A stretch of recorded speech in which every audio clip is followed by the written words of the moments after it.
to the RationalMister.com's Daily Brief. The answer to your question is learn the goddamn process, trade your trading plans, don't take too much risk on any one trade, and just let yourself get rich.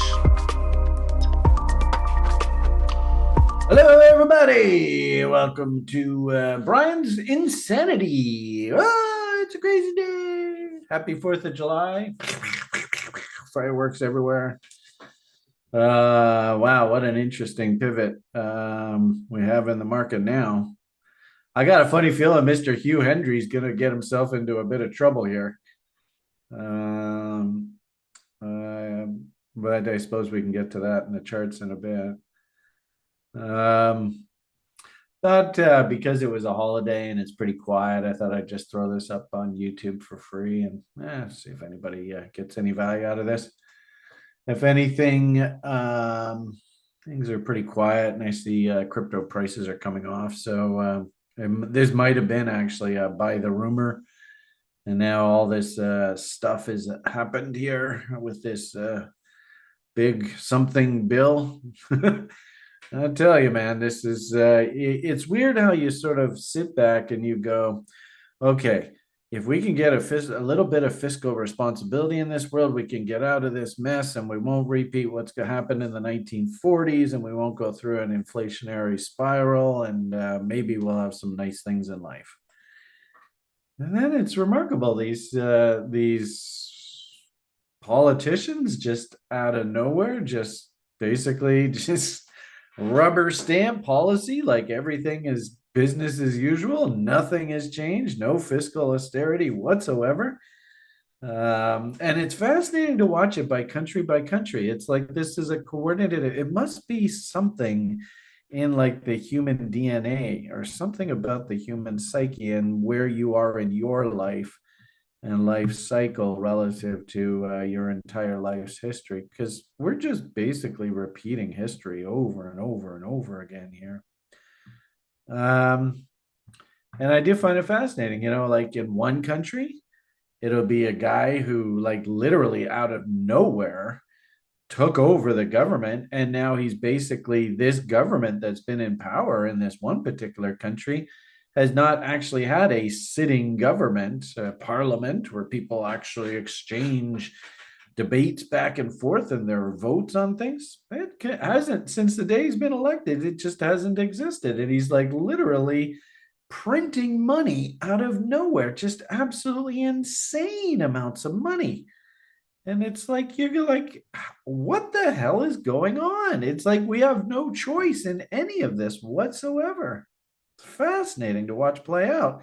And then in another country, a person that bills themselves as sort of like, well, I am the exact opposite of all these evil politicians that have completely blown up your country's books, and I'm going to set things straight. And yet all of a sudden you see that political packages and budgets, whatever the hell that means these days, just ram down people's throats, and more of this insane money printing that's basically completely unfunded, just insane deficits and huge tax breaks for the rich. It's just business as usual. Nothing's changing here at all. Hey, you just sit and you just go, wow, this is incredible. So as a result, and I have shown all of you this. I don't know. I probably should have had it ready to go before. I mean, what a way to start this conversation with you all today. But you've seen this at length.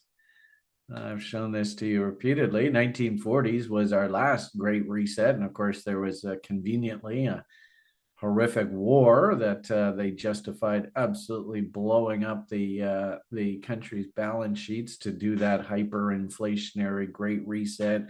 Just add a zero onto the end of your prices, and then they just carry on with your insane over-the-top socialism. It's identical. And what's scary, of course, is I think this is, I don't ever know what's the right site. This might be a completely different site. But I've shown you this repeatedly. Yeah, I think we like this site, 46, 47, 48. Look at these inflation numbers. And I gotta say, folks, the policies that are being put in place today are literally guaranteeing this. Um, that's we're like halfway through 25 here right now. I think we're about halfway through. And you see what's coming down the pike. Interestingly enough, just about exactly 1 year from now, all the shit. This is where something of significant crisis hits the beginning of 2026. Is it another manufactured sickness to con us all into panicking and justifying absolutely insane borrowing by these banksters to facilitate the Great Reset, of course, because we all know how this economic model works, but will be conveniently whipped up into an absolute fervor and panic over some sort of, whatever. We all went through that last 5 years ago. And don't be surprised if it's something similar. Or could it very easily be that these escalating conflicts around the world actually spill over into exchange of nuclear weapons and stuff like that, breaking our cherry of that sort of we're not allowed to use nuclear weapons against each other kind of world? Could be. I also too see there is definitely a possibility. I do like watching this fun little Chinese lady talk about CCP politics and what's going on inside China. And she's convinced that this battery powered behemoth over there, BYD, is exactly like that country garden. So there is actually, and it does make sense that if your country is in really bad economic times, the best thing to do is go start a war somewhere, which completely distracts the humans from how shitty their economic lives are. Is it, some horrific collapse in China? I can tell you, and this is what baffles me, because I remember back in the 1990s, they used to go on and on. Credit rating agencies are downgrading your debt. Oh, you better be careful. And I remember there was a local politician here in this backwater burg of British Columbia, Canada. And he was all like, "Oh, we're going to print money and socialism, and we're going to make everything equitable and fair." And then the credit agencies came down and instantly downgraded the debt. And all of a sudden, that talk just disappeared. I mean, God, you don't hear any of that kind of stuff anymore. So it just goes to show how absolutely corrupt this banking system is, and what they're, when they have an agenda and they want to achieve the agenda, the Great Reset, these terrible 80-year cycle windows, all that sort of reputability about credit and being good stewards of financial management, all of that shit just goes right out the window. So anyway, so this unfortunately is what I'm most fearful of here over the next few years. This is going to be a very, very difficult window for all of us to get through. Hopefully, though, once we're on the other side of this window, if we survive, if you can survive into 2030, way to go. Yeah, give yourself a badge of accomplishment, just getting through this window. And because the US markets are closed, and this is where I was going with all this rant, I took a real good look at the Canadian bond market.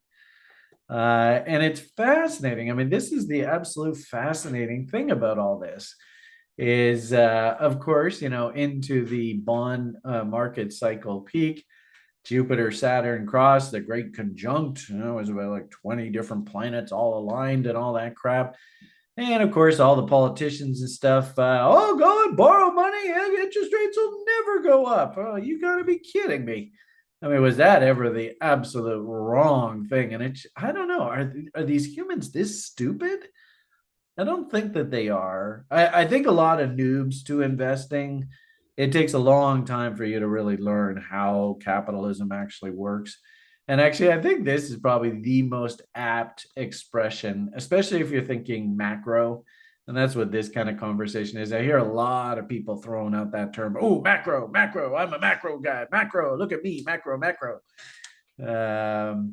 So that's what this kind of conversation is. Uh, and what's fascinating in this particular illustration is, this was exactly the point that the silly politicians say stupid things like, uh, oh, budget, we don't need to worry about budget deficits. They take care of themselves. And then this stupid politician, I mean, the guy didn't know what the fuck he was doing. And he finally got run out of power on a rail and basically the worst villain of this country's history now, which is so ironic because it totally sullied his father's legacy. Now, if anybody ever says his name, they just curse and spit.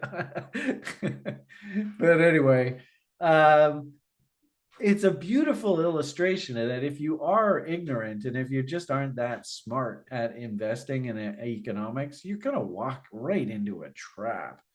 And of course, all the kids, newly minted hedge fund managers that all, think they rule the world because they fell ass backwards into like tech stocks back in the late 90s, early 2000s and tech names. But anyway, that's here nor there. They all got absolutely crushed through this. And sadly, actually, a lot of crypto people also got absolutely crushed through this. Remember Silver Bank and Silicon Valley Bank, which I think one of their biggest creditors was a crypto name, if I'm not mistaken. So what's interesting in my particular country, of course, is that the real estate market, and it makes sense because Canada was a commodity proxy through that commodity cycle. And Canada did very, very well through the first half of that cycle under George Bush Jr. and the made up war on terror and all that crap. But Canada, obviously, being resource rich, did very well through that oil boom. And in fact, actually, I was even watching documentaries. The whole part of northern Alberta, Casey's in the lounge here with us, and actually, I had the privilege to crash on Casey's. Actually, had a very nice house, very nice bed for me to sleep in. Didn't even have to sleep on a couch. So thank you, Casey. Appreciate that. But anyway, watching their province actually get built out through the political leader in my country at that point was a gentleman by the name of Harper. And actually, it's really interesting to see this country might not even exist within the next 5-10 years. The way that the political rhetoric is going, that province actually is seriously considering seceding from this country. And it's funny because in previous cycles, it was a different province within this country that consistently threatened to secede. There isn't a hell of a lot of reason for this country to actually even exist, to be perfectly honest with you, but that's a whole conversation about history. And it's fascinating to see how the politicians back in this phase of the market, when the cost of money was nothing and socialism was just absolutely out the butt, how they basically kind of wanted to make Canada itself almost like a four-letter word. We weren't even allowed to be patriotic. So now what's fascinating is as the country is breaking and literally the fundamental story is collapsing, they're really, really ramping up the patriotism here. And I was quite surprised by all that, this nonsense with the bankster clown and good old fucking Taco down there in the States. That was completely manufactured to basically tilt the vote towards the bankster crooks. So anyway, the point of the matter here is all these idiots all went and just loaded up to the gills in debt. And in this particular case, residential mortgage debt. I mean, the numbers in my country are absolutely staggering how disastrous this situation is. It's exactly like the United States in 2007. It's identical. The only difference here is the banks are oligarchs, and they have basically an oligarchy that controls the banking cartel. So, and unfortunately, they literally put one of their own, a bankster crook, in charge of the country, and he's like literally running the country like a little despot right now. So, ironically enough, to save their asses, he will probably dilute the shit out of the currency, print paper to pay off all these bad debts, but the worth of the paper is going to collapse, and we're all going to live in an insane hyperinflation environment. And I think the bottom line here is that the government of Canada is going to bail out these banks so they won't feel any pain. But Joe Sixpack, oh boy, the standard of living and your inflation, this is a proxy on Canadian government bonds. This is painting a very, very ugly picture right when exactly the banksters are expecting this, right? This is exactly what's supposed to happen in that year of 7. So it's fascinating to watch the whole thing play out. And I've said this repeatedly, and I apologize if this was just a long rant, but I hope you got some value out of that. But, I think this is a really interesting commentary on we as technicians, through price action itself, we can actually get a pretty good idea of what is likely to happen. But we never know the why. And what's fascinating, of course, through these, long-term 20-year Jupiter Saturn conjunct and opposition cycles, and then of course the 80-year entirety of it all, we knew that there was going to be one hell of a pivot. And I coined this term in my educational material that I've written over the years, that this particular part of the cycle was all about the baby boomers heading into retirement and leaving the workforce, or basically demanding hard assets and liquidating growth assets. And so the demand for government bonds to pay for retirement was most highest. So I do think that that's actually the primary driver of the bond market. At the same time, too, I definitely think these celestial events act as kind of like an official stopwatch in the sky. And we had about 4 or 5 different things all come to a head there from this stopwatch perspective. And you can see in the world, I mean, if somebody had told you 30 years ago that Russia was going to be invading Europe to try and recapture land lost, people would have said, well, that would have been grounds for World War III. If somebody had said, well, the Americans are officially going to be blowing up mini nuclear sized bombs, because keep in mind that those Moabs are, to all intents and purposes, just a downscaled size of a nuclear bomb. You would have said that in bombing Iran, you would have said that that's grounds for World War III. So cats and dogs are officially living together. And that, if anything, the fact that now in this fucked up world we live in, seeing Russia murdering 500,000 Ukrainians and 500,000 Russians. In fact, actually, there's one guy I follow.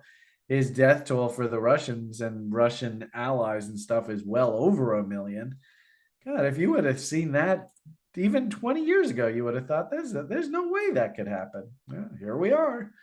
So there's a great example of a big change. Of course, the whole sickness thing, 20, 30 years ago, people had told you, oh, yeah, these sicknesses are going to shut the whole world economy down. You just see, you would have thought they were crazy. So, the interest rate cycle now here, I think, is completely rolled over. And I guess the point I'm trying to make here is that 20, 30 years ago, especially when we were in this unending rising interest or rising bond price, falling interest rate environment, you just would not have believed that there was going to be some sort of insane pivot. And then when you saw this actual huge M come in and you start drawing your Bombs and you see, oh, gee whiz, well, actually, all we did was come off the M top and just consolidate along the 2.618, which is supposed to normally happen. And then we just literally play ping pong between the 1.618 and the 2.618 until this resolves. And then we actually get some new fundamental drivers, which is basically what's supposed to happen. It's remarkable to watch this stuff play out. And now I would make the argument with this big, beautiful bill the fiscal austerity is completely gone right out the window. Poof, gone. There is no fiscal austerity. And Taco never was a fiscal austere person. Never. One thing I did find interesting about the passage of this legislation, though, was that if I understand correctly, the tax cuts of Reagan's era and the tax cuts of even George Bush's era were actually more directed towards the consumer and trying to incentivize the consumer to sort of get off their asses and go spend money. This legislation, and I think this does speak to the type of person Donnie is, this legislation is actually more targeted towards small business. So if you are a small business owner, and the irony of it all is that really all it did tax wise was just make permanent the tax cuts that Taco put in there 4 years ago, or I guess 5 or 6 years ago. And so as a result, what was going to happen was his tax breaks from 4 or 5 years ago, they were actually going to expire, and taxes in the United States would have gone up dramatically. Now, if taxes themselves go up dramatically, then what's that likely to do to the government's need to issue more bonds? What's that likely to do to maybe the possibility the government actually even starts paying down their debt? Well, you know the answer to that. This scenario, and it's so funny because I get the impression Alan was just used as a puppet, but all of this sort of, we're going to make government efficient again. The most important thing was they had to make that damn tax cut permanent. So that's been done now. But the problem with that, of course, is it's absolutely gutted the United States of America's like federal budget and federal balance sheet. And I'm sure the Fedsters are like, oh man, this is not going to end well. It does, however, though, it does lay the path for, I mean, it's like just absolutely staggering deficits, not debt, but we are going to spend $3 trillion a year more than we bring in. What? Seriously? I mean, I don't think it's that bad, but I did hear, one liberal sort of person go off that deep. I think it's probably going to be around $1 or $2 trillion a year. That money has to come from somewhere. So this is an image of the Canadian bond market, but I get this sneaky suspicion, especially with this legislation that's just been passed, that the United States bond market's going to do exactly the same thing. And of course, the point here is, and this is what pisses you off, is that we already know what's going to happen. I mean, history is just repeating itself over and over and over. And if you saw the debt to GDP through this window, well, probably the debt to GDP is probably going to be as bad as that now. And what's fascinating, I mean, so that's the American perspective.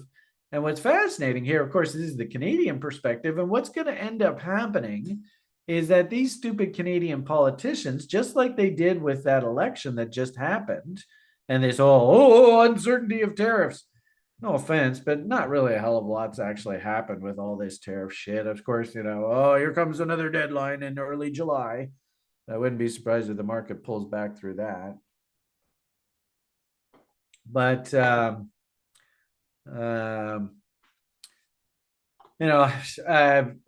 guess the way that I look at it now is that with the passage of this bill, the bond market itself has an absolute green light to absolutely puke out here. And I did find it interesting that if we just do look at bonds themselves, I don't think that they reacted very well here. You can kind of see the M's starting actually. This is the 10-year yield. Yeah, they kind of ticked up a bit. I don't know whether this is actually bottomed. And, of course, our inflation deflation gauge on that event on the passage. Let's see if I can get that. You can see we ticked up smartly here.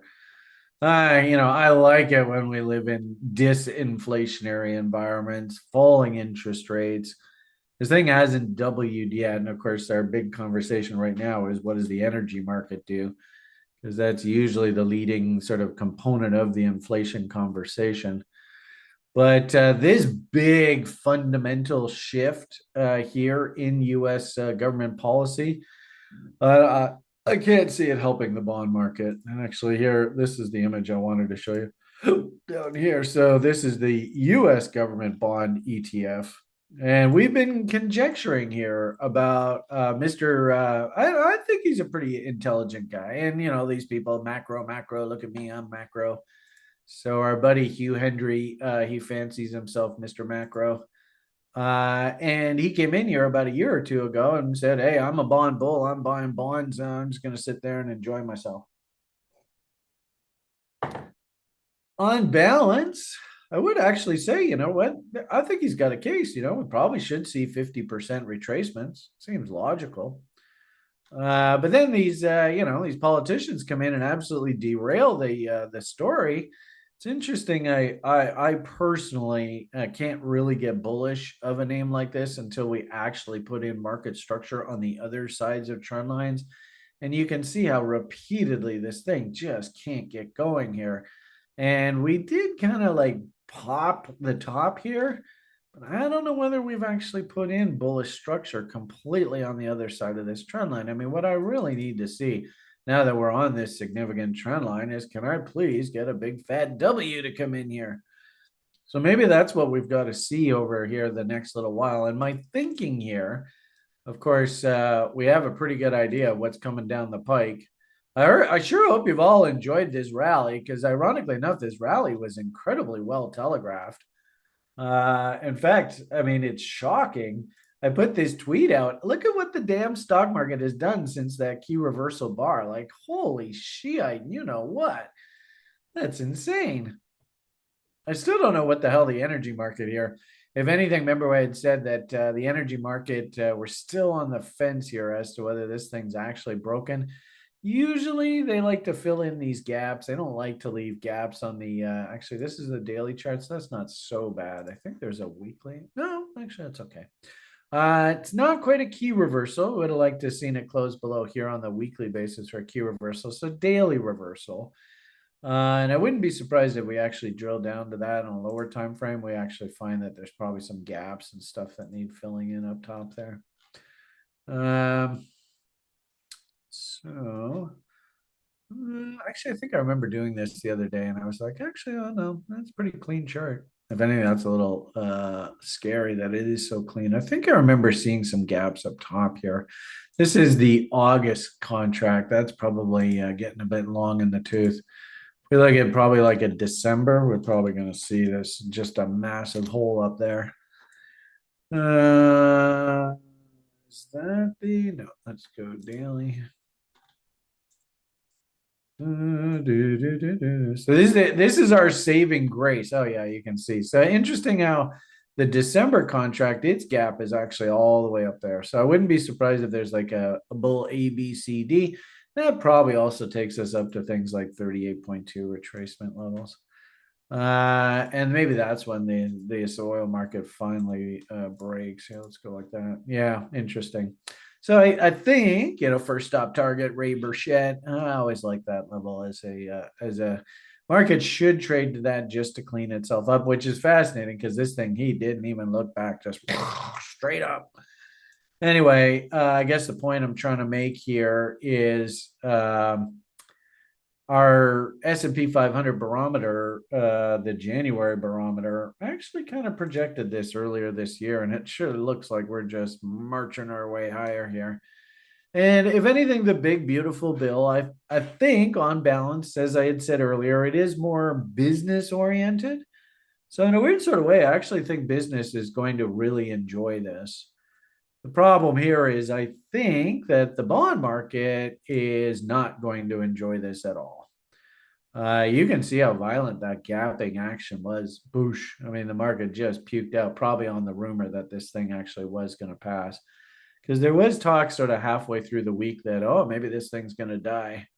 And from what I understand, Donnie and that Vance guy, oh my goodness, that guy's a character. If anything, that guy reminds me a lot of the guy that's in charge of El Salvador right now. And I could very easily see that Trump gets whacked here. He becomes president and he turns himself into a little mini El Salvador guy, kind of dictator of the United States of America going forward. I could see that. And what's really scary about the United States right now and this big bill, Chris was showing me it. The good part about it, I suppose there's two things I wanted to show you. What should I show you? Should I show you the good thing first or the bad thing first? I don't know which. Well, actually, I don't know where the news is. I guess I have it on that news headline here page. News, which is this the news page? Yeah, over here.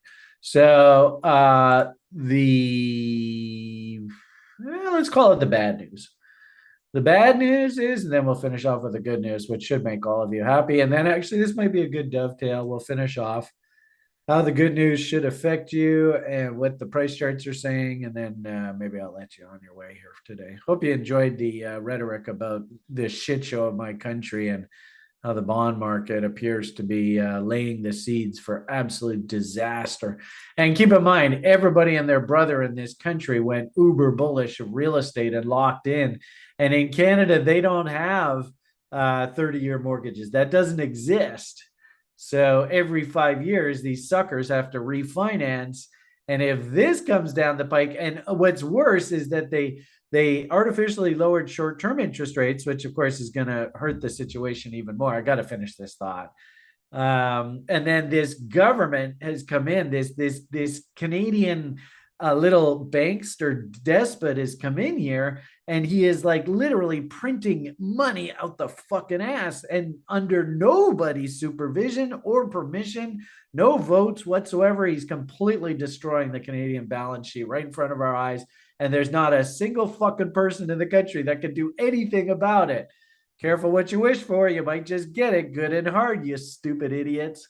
So I think that this is a foregone conclusion. And the worst part about it is this guy's going to blame Taco, and he's going to blame the fact that this big, beautiful bill is going to absolutely kill the US bond market and send interest rates higher. But he's doing the same thing in this country. And what's fascinating is through this window, with rates as high as they are, keep in mind all the suckers went in and bought those 5-year mortgages up here.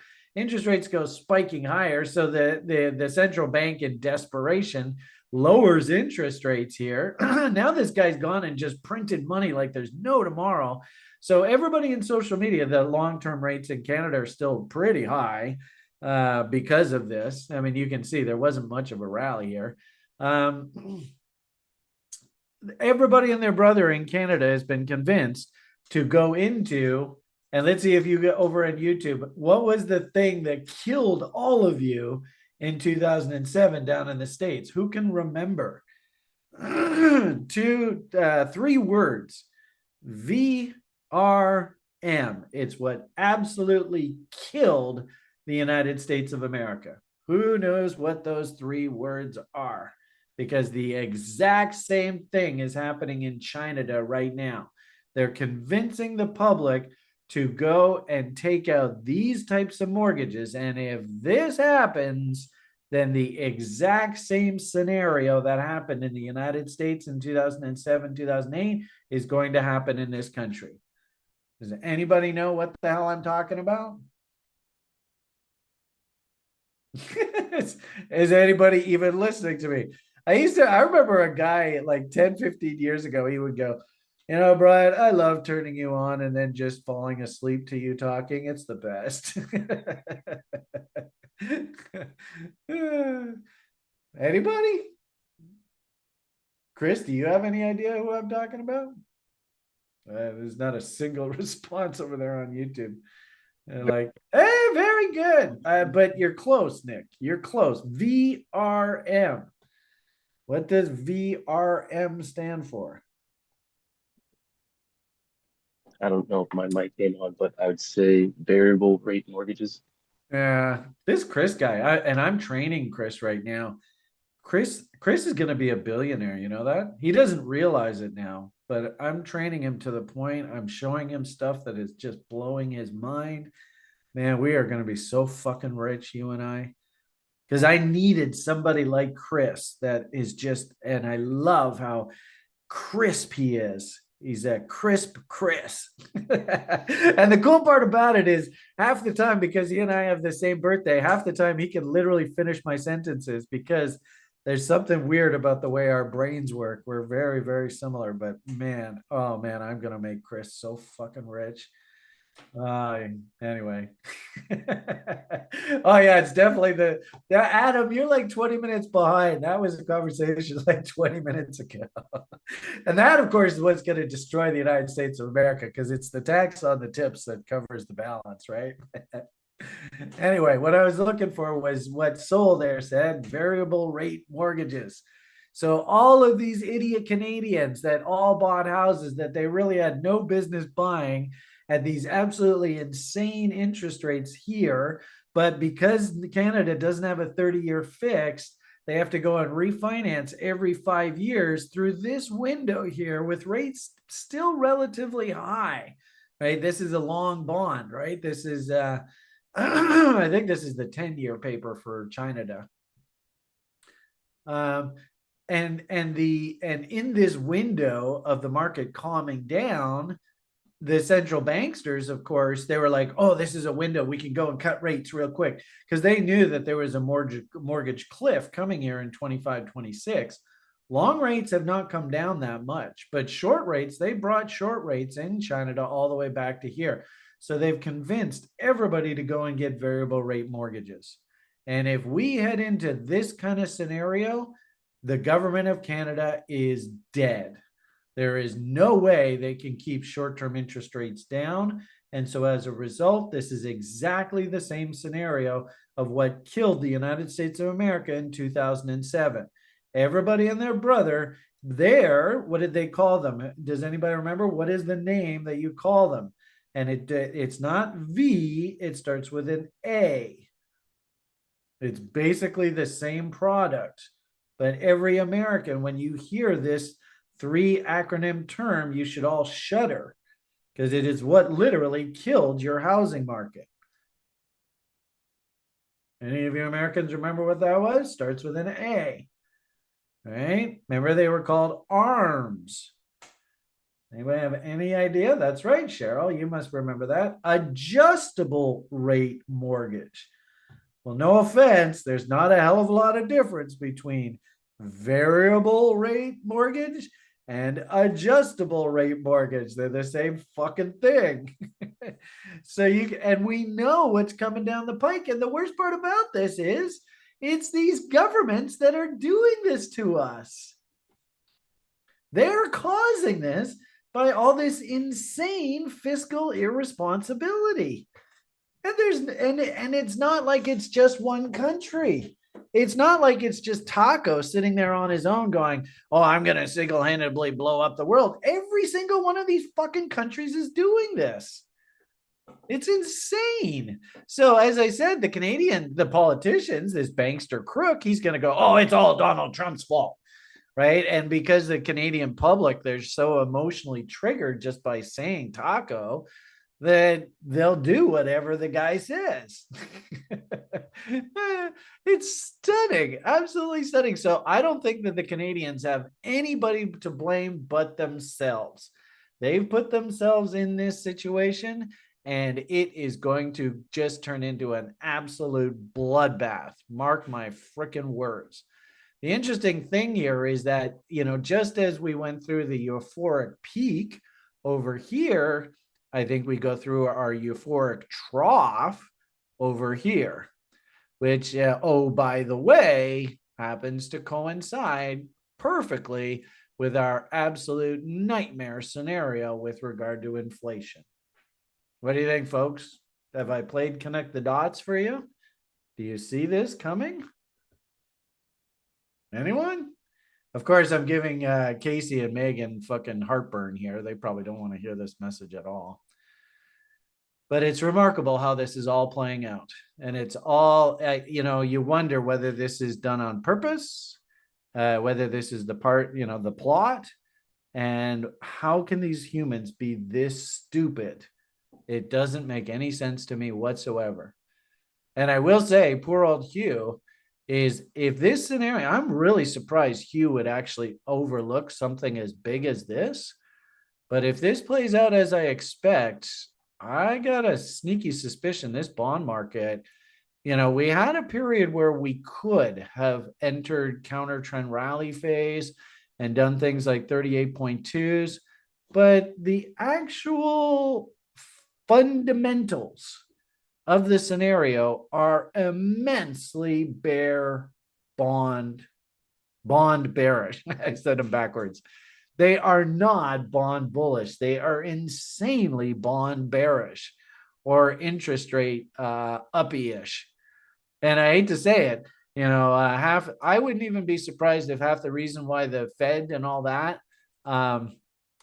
didn't cut interest rates when they did was because the half of their concern was, well, let's see whether Donald Trump can actually ram through his tax cuts and make them permanent. And at the same time, too, he actually, and this is, and again, here's another awesome analogy of how literally we know that this period. Oh, where did it go? Where did my funny little inflation thing go?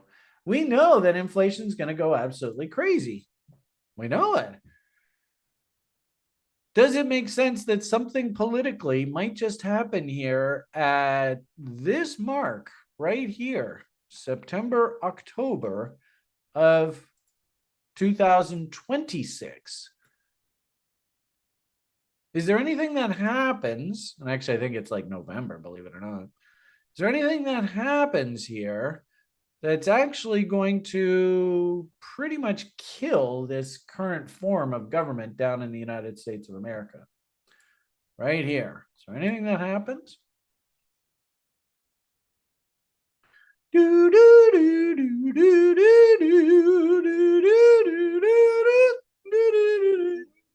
There's an election down in the States, US midterms. And oh, by the way, did Donnie do anything? Don't do what Donnie don't does, by the way. But did Donnie do anything that is going to absolutely destroy a huge voter base, voter block? And ironically enough, it's even his MAGA people. I wonder if any of you know that. And the answer is yes, to the tune of about 11 to 14 million people. Something just happened here overnight. Does anybody know what that is? And would that cause people to go, well, fuck you, I'm going to vote for the other guy. I can't believe you just did that to us. Anyone? No, nothing. I don't know. I don't even know if, Chris, I think if we're going to do this in the future, I got to figure out a way to do this real time so I can interact with the audience real time. This delay shit is nonsense. Anyone? 11 point, I think it's 11.5 million on the day of the passage of this bill just lost their health care down in the United States. Poof, gone. Is that going to make this voter block that might be lower income, might have been aging, might have been dependent on that social safety net in their retirement? Is there any of and do those voters, do they usually vote in large sums, large sizes, or do they vote in small sizes? So in a weird sort of way, this legislation that was just passed yesterday has, in my opinion, has basically guaranteed that the Democrats are going to walk away with the US government here in November of next year. And I wouldn't even be surprised knowing that this is going to be an absolute landslide, because frankly speaking, I don't see how he can turn this around here in the next, I don't know, I guess he's got about a year. It usually takes much, much longer for policy to kick in. And keep in mind that the tax cuts that he jammed through, they aren't new tax cuts. All it is that taxes are not going to go up here. So literally, it's just like, okay, everything's going to stay exactly as it is right now. So day to day, nobody's going to see any difference. But all of a sudden, 11 million Americans, poof, they just lost their health care. I don't know. Does that make sense? If you lost your health care, and I don't know, Cheryl, how old you are, um, would you have an inkling if the opponent said, "Well, we're going to put the healthcare back in plan back in place," Mr. Trump killed? And keep in mind that this is the scariest part about all of this is that the guys who are actually in opposition to Taco here, they're the socialists. They're the ones that actually want to tax and spend and blow up deficits. What the hell is Taco doing here? He's supposed to be a fiscal austere. You can't write this stuff any better. It's like the perfect storm. So as I said, and I've actually said this to all of you for quite some time, and it really sucks horse you know what's. I mean, it's not fair, but this 5 year period that we have to go through here, this window, and unfortunately, if you're a fan of the Benner cycle, you understand that actually this is the absolute best that this cycle gets. This is it. This is absolutely the best. And how ironic. Oh, look at that. Oh, no. Yeah. The Rational Investor is still the number one hit for the Benner cycle. How ironic. Anyway, we know, and I mean, I mean, it's such an incredibly invaluable tool. But we know, and don't fight this stuff, right? But we know 26, where the hell is 26? There it is right there. And it's a minor peak too, which means we don't all get rich and it's not stupid, easy money. I mean, that 20 market cycle, that was nuts. And that, of course, 99, that was incredible. .com boom. These are the windows that, if you want to get stinking rich in the market, these are the windows that you get stinking rich in the market. Unfortunately, this is not one of them.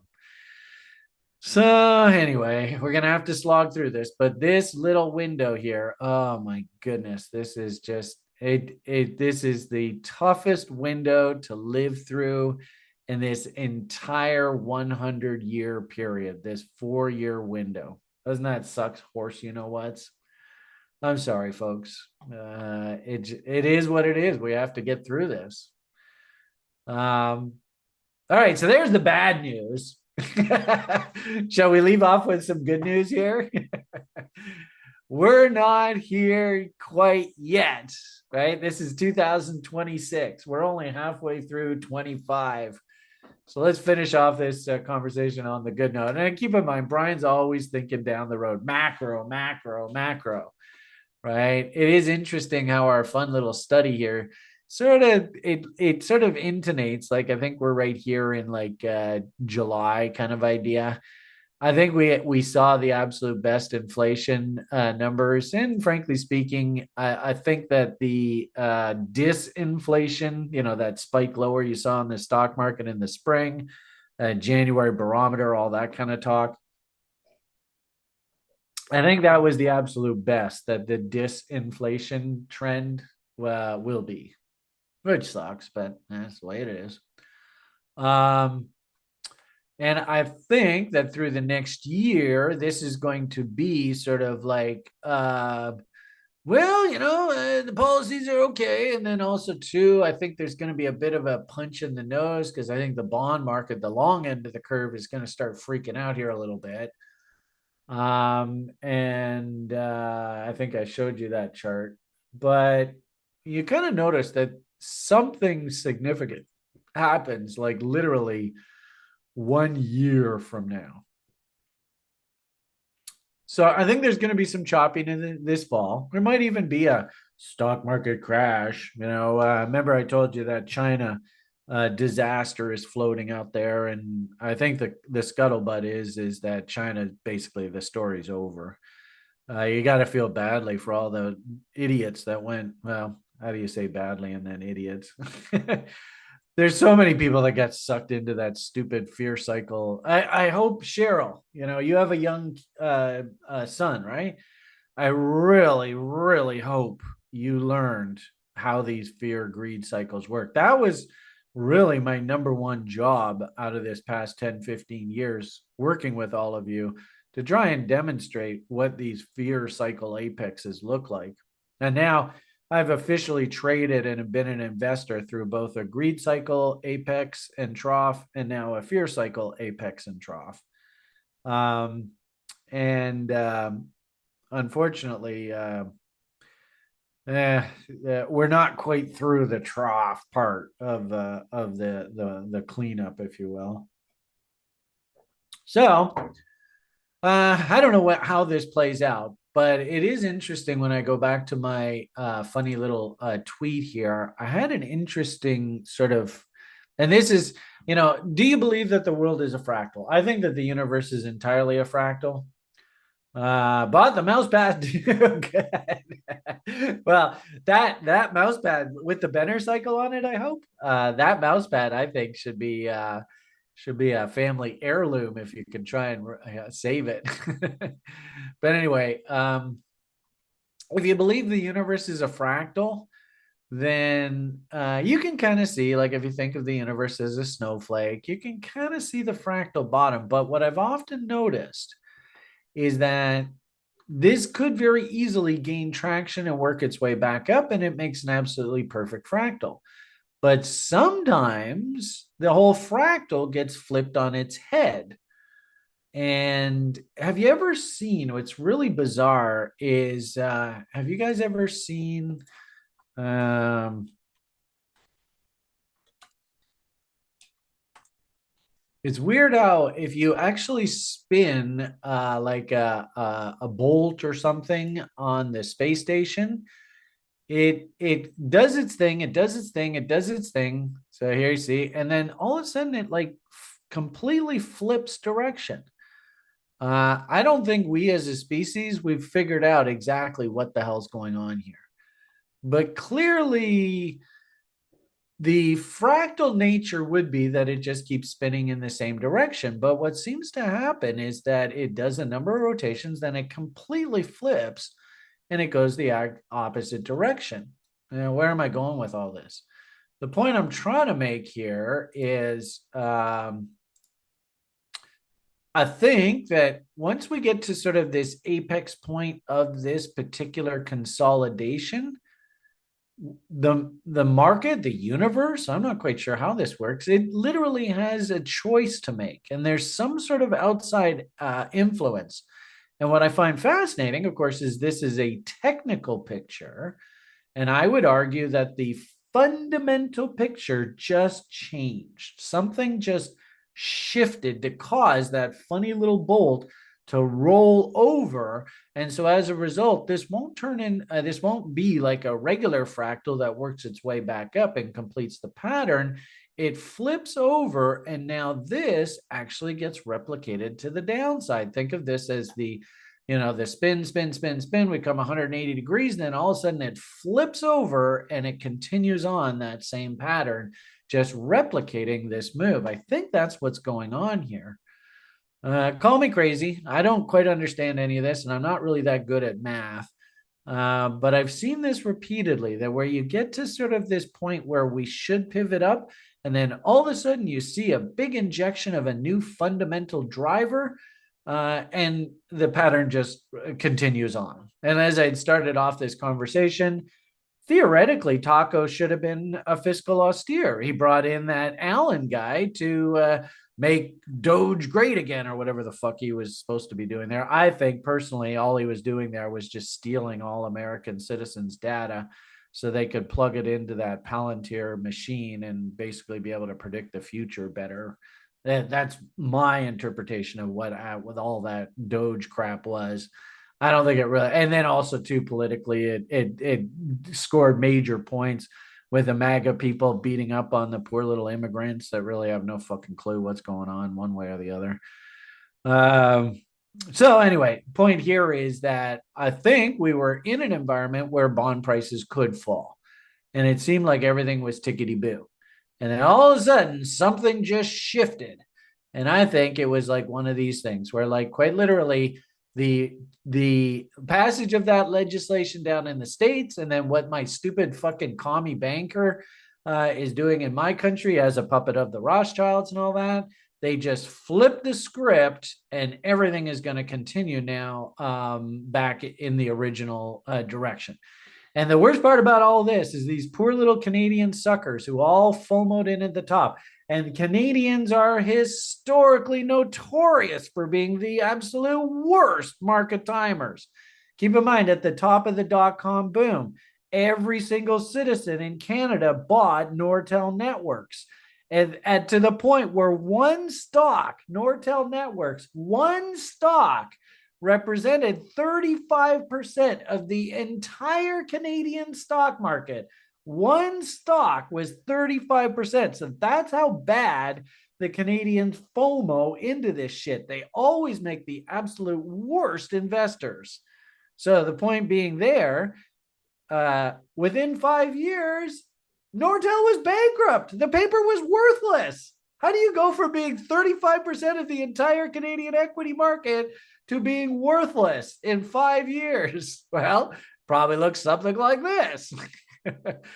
I mean, this housing scenario in my country right now, I mean, this, you couldn't write a worse story on how all of this shit it could play out. You literally, it's absolutely textbook. And the worst part about all this is it won't be the banks that get into the trouble.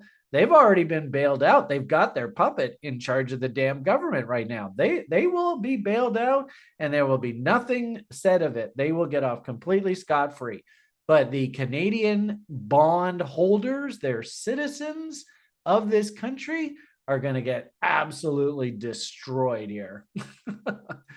I can't write better fiction than reality. All right, now that was still the bad news. Brian, get to the fucking good news. God damn it. All right, what's the good news? Well, I think the good news looks something like this. And again, you can't, if we sat down 5 years ago and we said, what is going to be the script that causes Bitcoin and crypto to go absolutely stupid crazy into their cycle peak? Now, remember, this is a minor cycle. Whoops, where's our, thought I had it on here. Nope, guess I got rid of it. Anyway, remember, this is a minor cycle. So it's not going to be like 1000x. I mean, I was joking before we got the video off and running. Through this window here, I remember at TRI, it wasn't a question of did you bang out a double? It was how many doubles did you bang out in one day? And I remember one guy, he happened to have a pot coin on the books. And back in the day, you could have like 50 open orders all working on one name. The exchanges were too amateur, naive. I don't know what's the term I'm looking for. They just weren't very well established. You can't do that nowadays. They killed that. Like after this one guy on one day, they reorged this one coin and he got 13 doubles off on one day on one freaking coin because he just stacked up all of his sell orders to the moon. So that was that kind of environment where people got stinking rich in these cycles. And this is why you have to learn this, folks, is this whole premise of the greed fear cycle apex. And write this down, for God's sakes. This is probably worth me dying after this show if even half of you actually remember this for the rest of your lives. And then if I die as a martyr, well, then you'll definitely remember it, right? But anyway, the point being that there are specific windows when the market goes absolutely insane, stupid, and you can make ridiculous amounts of money. $500 into a better part of $1 million in like just a few years. Well, it's not really that difficult. But the problem here is we're not in that kind of environment now, folks. I'm sorry. This is a minor cycle pivot. And, the next major cycle pivot is 2035. And that actually corresponds nicely with my next generational cycle. So what am I trying to say here? We haven't hit the peak yet, right? We're in the middle of 2025.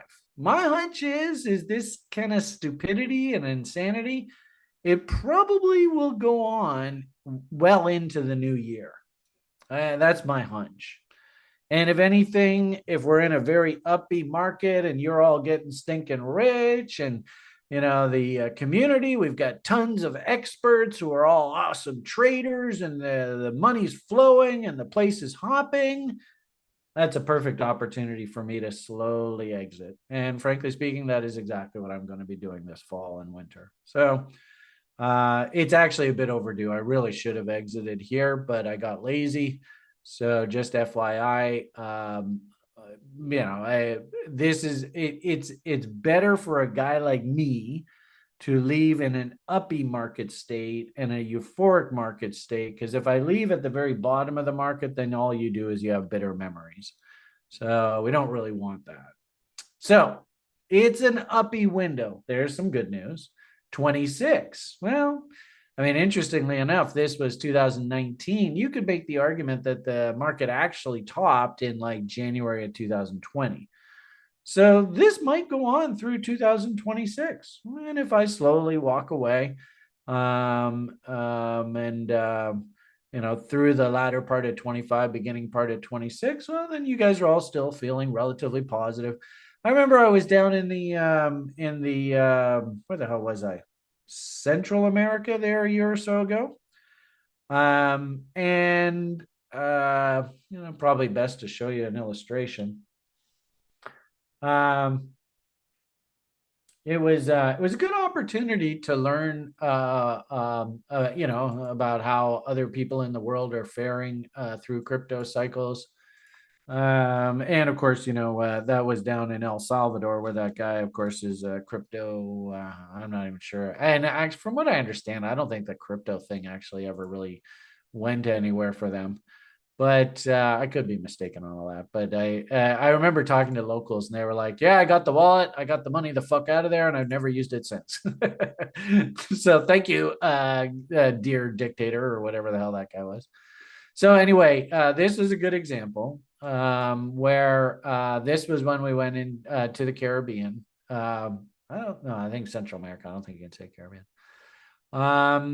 And actually through here, met people down there. And unfortunately, this is what had to happen afterward. And they were all bullish. H bar is going to be the next rocket, blah, blah, blah, blah, blah.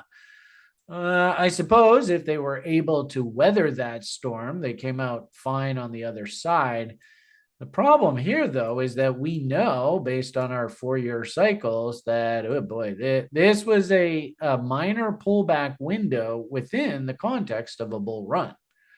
That won't be the case over here. We're getting now to the end. Remember these 4-year cycles: spring, summer, fall, winter, and fall can sometimes be really, really nasty. So we'll cross that bridge when we come to it. But I think that happens basically the end of 25, beginning of 26 up in there.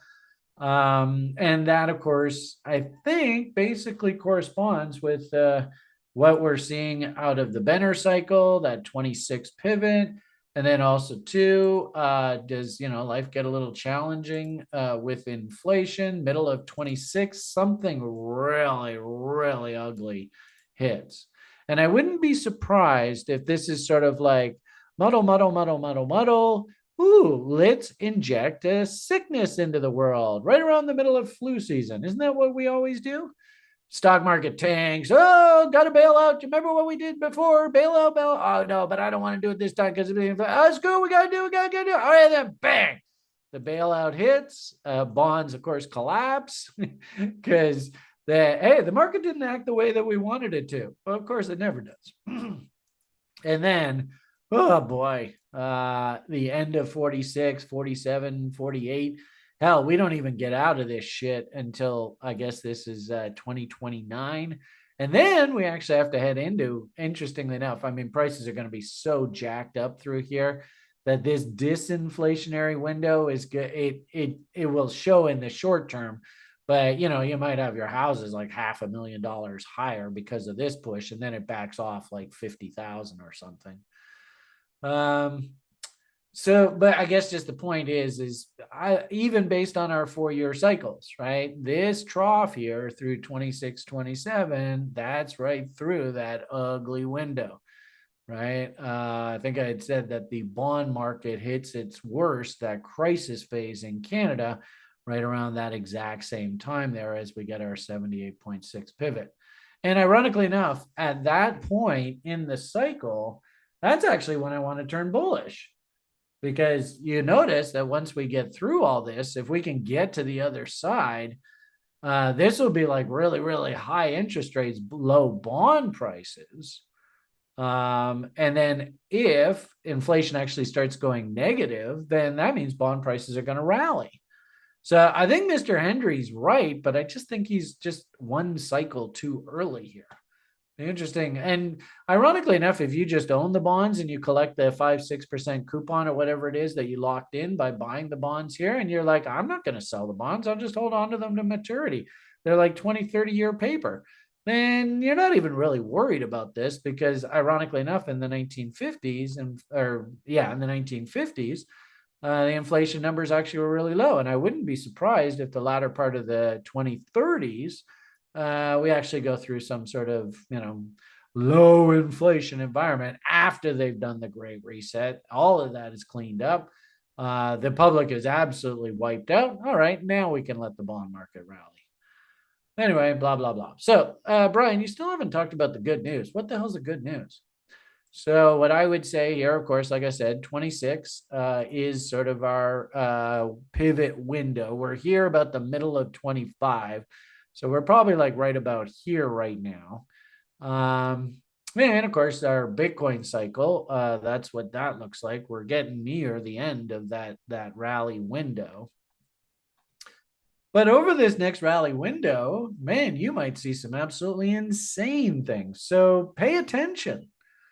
I don't know whether we're going to see my absolute insane Bitcoin price projection here.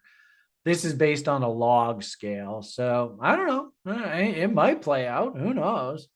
I'm thinking, and I've been leaning more lately to a little bit more of a conservative projection. This is a linear scale, same A, B, C, Ds, but based off of linear numbers. And what's interesting about this, of course, is we have this very interesting 4669 that's been floating out here. You can see how powerful the 2.618, and this is chaos theory.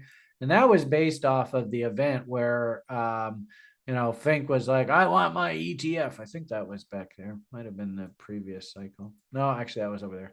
So this was actually, this makes even more sense, to be honest with you, because this was all through the halvening event. So this is sort of like your great crypto reset. So if we did that range boom to boom, that's these studies, chaos. Interesting how we rallied into there and we had to stop at that 2.618. Also interesting too, how there was a 4.669 off of this consolidation right there as well. Well, notice the next leg higher, 4.669, and then that same study, the 877. So I'm leaning towards this as a nice upside objective, which sadly at 160,000 US isn't enough for me to go and buy a house with my Bitcoins for Lily. So we're going to have to wait a little while longer on that. Boo, he says boo. I suppose the good part about it is that, he is never in danger. It's just that I would prefer to him to live in our house, not some state facility. Having said that, if you can make money with this, great, awesome. If not, no big deal. And of course, there are tons of crypto stocks and stuff that we're trading. So you can always play those proxies in the stock market. I got tons of those on the books. So maybe I'll make a few hundred G's with those and buy the house with that. I don't know. But I'm thinking 135 up to about 165, 170, somewhere in that area. Now, if we're lucky, and this is that log scale move, it's interesting how this 25 level is actually the buy level at about 96,000. Then that actually implies that we can reach all the way up into those crazy ass nosebleed numbers. No idea how this is going to play out. And I don't think it's a good idea for you to get into the business of predicting. Don't think that's a good idea at all. I do like the idea of using technical analysis to sort of paint objectives. And then if you can sort of say, okay, well, we know the what, I have no idea how this is going to play out, but I think the odds are, considering our cycle analysis and considering just very simple conservative price action projections, I think we can make a pretty good argument we're going to work our way up here. But I would just simply say is just leave your mind open. If you own Bitcoin, you don't have to sell here. I have my own plan that if we do happen to cross this 250,000 threshold up here, that at that moment, and maybe I'll just have it at the bot 300, 236, whatever, I will just slowly start putting myself on a dollar cost exiting plan where basically once a week I sell like 1/12 of my position. And over a 12-week period, I just exit. So that's sort of my plan through this with regard specifically to my Bitcoin holdings. If we just get this rally up into 150, 160, well, then they just sit there in cold storage and they just don't do anything. And maybe Lily and I have to wait another 10 years for that magic number to hit to buy a house. That's the deal that I've made with Spirit. You all basically were gracious in funding me with those bitcoins, and so let's put those bitcoins to constructive use. Certainly don't want to go and sell them and buy a Lambo or something, which is a complete waste of money. But anyway, that's my plan. If we top out in this sort of 130 to 160, then I'll just sit and hold, and I would fully expect on the other side a good, well, I don't know, 70-80% correction. That's pretty normal. So if we top out at 130, then 80% off of that is, I guess, what, about 30,000 US, somewhere in that area. 13, 26. Oh, actually, yeah, about 30, somewhere in that area. Seems logical. And frankly speaking, I actually think that that is the base cost of production for one of these things right now. And then if we can get up into the 170s, well, then we're starting to talk about what's that? Well, actually, ironically enough, again, about 30, 40,000, somewhere in that area. I don't know. I guess I'll get a calculator here and do it the fancy pants way.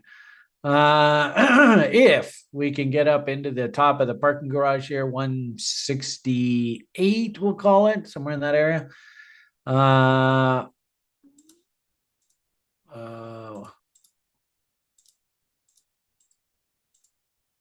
Oh, got to do the other way around.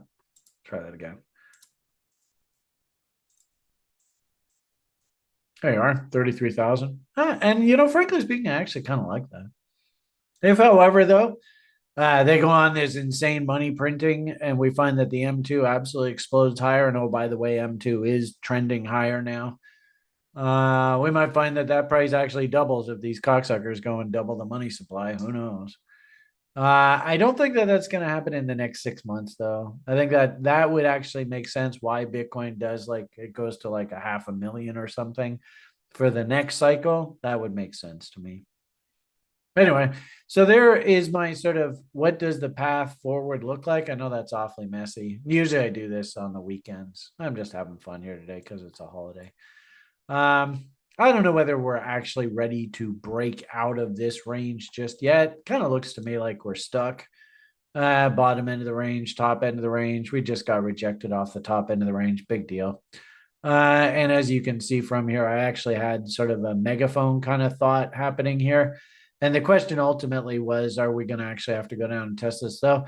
What's scary about this megaphone though, is this actually is a short trade setup now.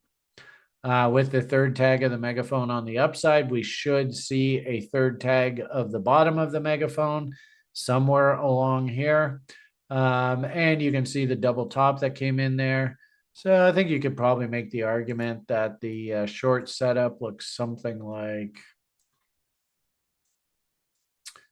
boom, boom. Could even take that entire range. That is a diamond. So it makes sense. You lost the low. That's a double top, and the bottom of the megaphone's all the way down there. Nice 3-to-1 risk reward. I could very easily see that also too. It looks to me like there's like cycles here.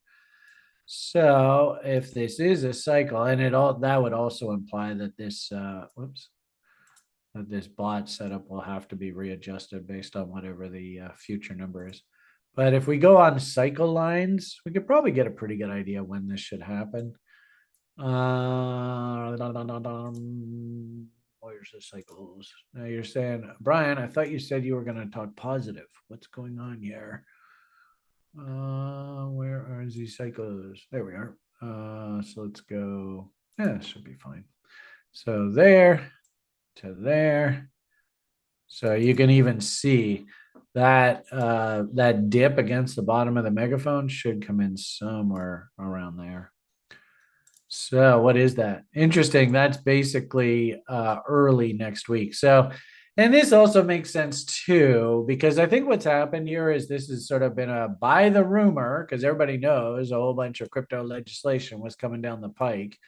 And now this is probably now a sell the news scenario. The irony of it all is that trade really is not that big in my eyes, considering this is the daily range. So all we did was we stalled up in reload zones. Oh, what a shock.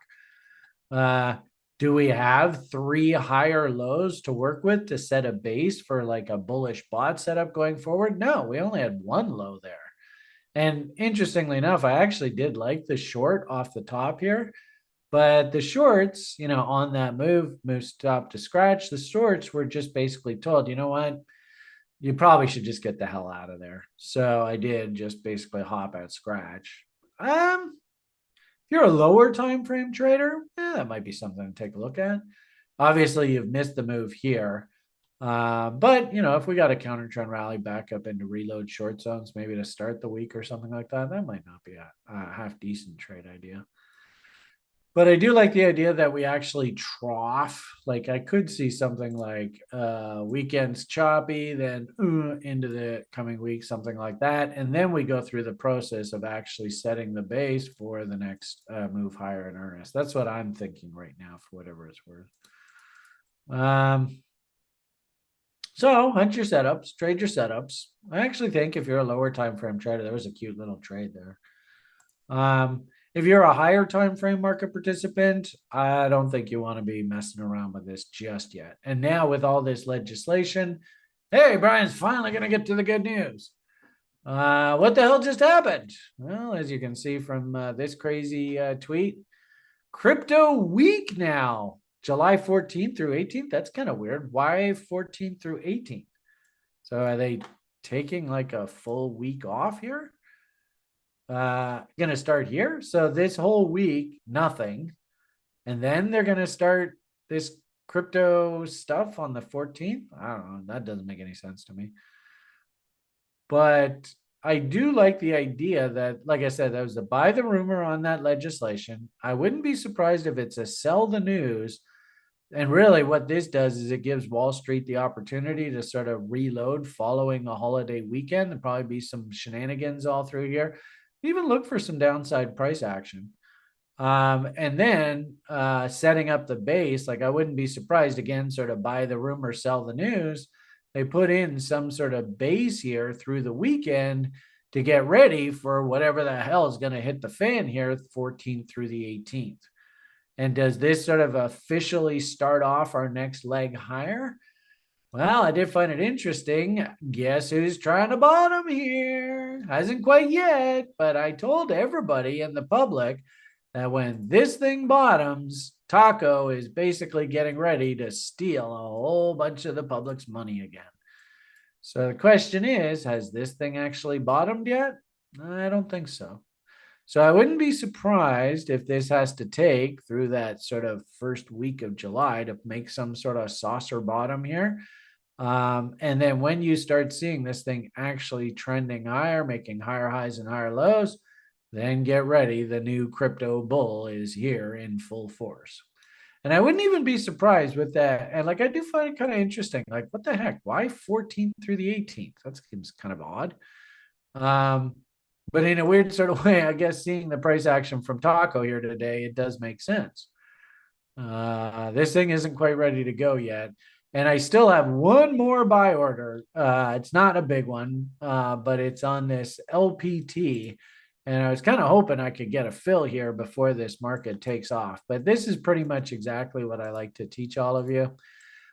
We spent the better part of the winter just slowly stink bids getting filled. You can see I got a stink bid fill on this guy off this 78.6, Nanny Nibbles style, all that kind of talk. Market ran up, sold halves on doubles, came back down against bottom ends of ranges. We're working stink bids. And then, and really, this isn't shocking when it comes to venture cap. They go and wash the liquidity lows. Oh, it's a new bear. Oh, get out of there. It's the end of the world. And there are lots of names that have broken lower.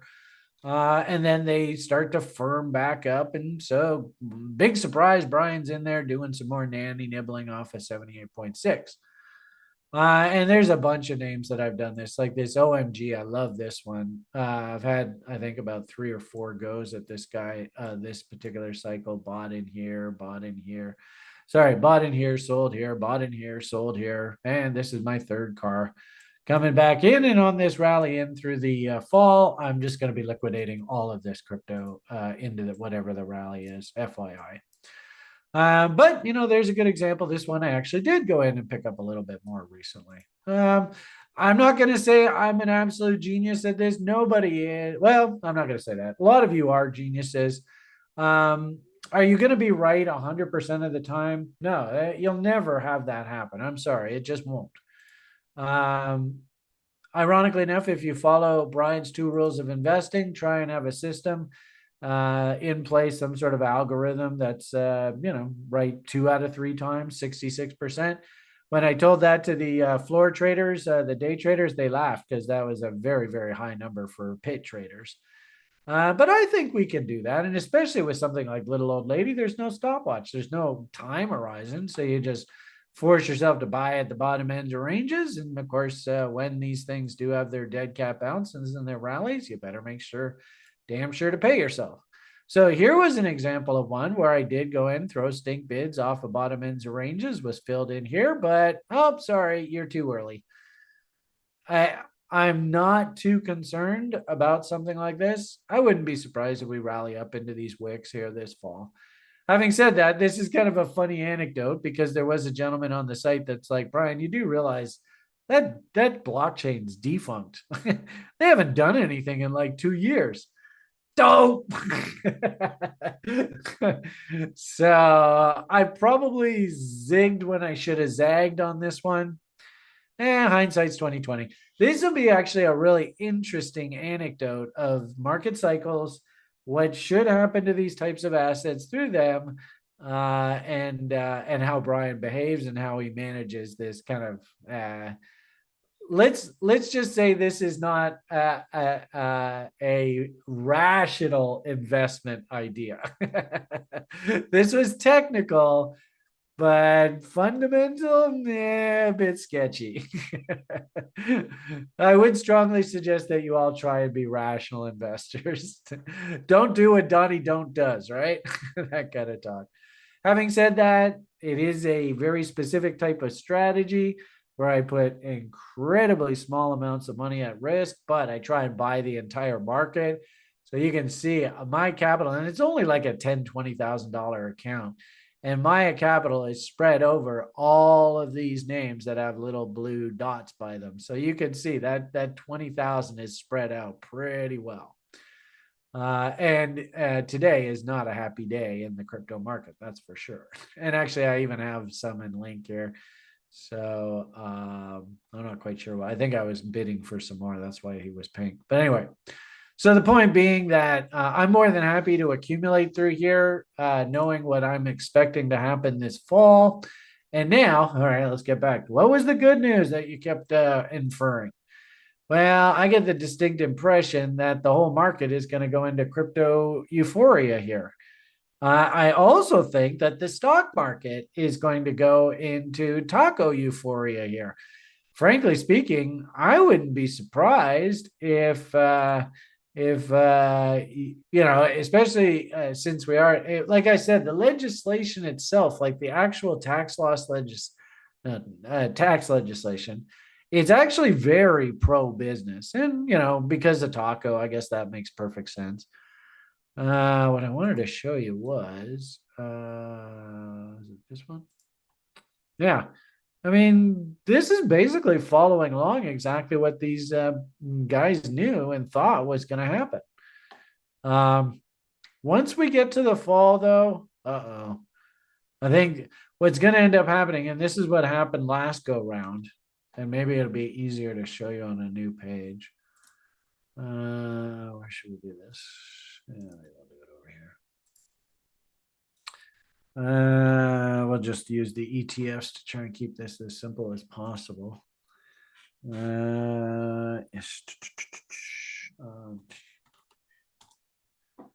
Okay, so you can see stock market went up, but at the same time too, the bond market went down. And notice the stock market at some point looks over. This is the stock market. Oh, look at me, I'm a bull. Looks over at the bond market and goes, oh shit, there's something wrong here. The cost of money is a hell of a lot more than what we thought. And so in that scenario, boom, down goes stocks and up go bond prices. I think we're back into another one of these scenarios. Stocks go up. And oh, by the way, I think I mentioned this earlier, but is it worth you learning these concepts that I teach people? I don't hear anybody else on the entire internet, not a single fucking person, nowhere do I see anybody mentioning outside upside key reversal and what it did to the stock market. I mean, you're all looking for your fucking holy grail as to trade signals.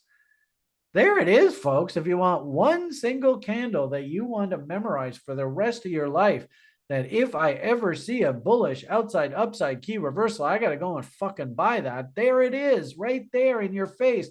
I even put a tweet out the other day. Not a single fucking person, excuse my French, but I got to swear because this is so frustrating. Nobody else in the fucking universe pay attention to this. And nobody's given me kudos over the fact that I pointed this out brutally on the day that it happened. Nobody has given me kudos over this. There's no point in me doing these social media things and these videos and teaching these courses if none of you pay attention to this. It's baffling. I'm just wasting my time.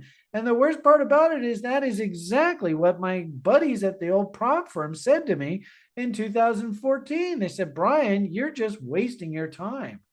It is a complete and utter waste of your time to bark about outside upside key reversals on social media, hoping that somebody would listen to me and go, fucking A, nice call. Nope, not a single fucking person. So you wonder why Brian's getting ready to just check out. I've had enough of this. Anyway, it took me 10 years to learn that I've had enough, but I think I got it out of my system. Do yourself a favor and take a screenshot of that, folks. It's worth you learning this. Anyway, back to our story. So my hunch here is that, first and foremost, is that a sustainable move? What's the statistical probability that these holes should be filled in here? You all know this. Just the exact same statistical probability that all these holes needed filling in, and that's exactly what we just did. Just the exact same statistical probability that these holes needed filling in, and that's exactly what the market does.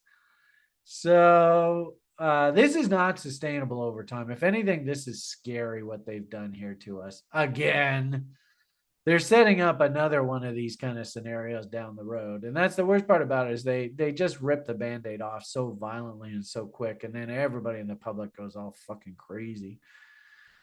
Anyway, blah, blah, blah. You can see how the bond market actual trend is disconnecting here. Something's not right about this move here, i.e. interest rates are heading higher. This is still trending down. And like I said, Mr. Hendry, he was forgivable as long as we stayed in this pattern. Let's see if I can just show you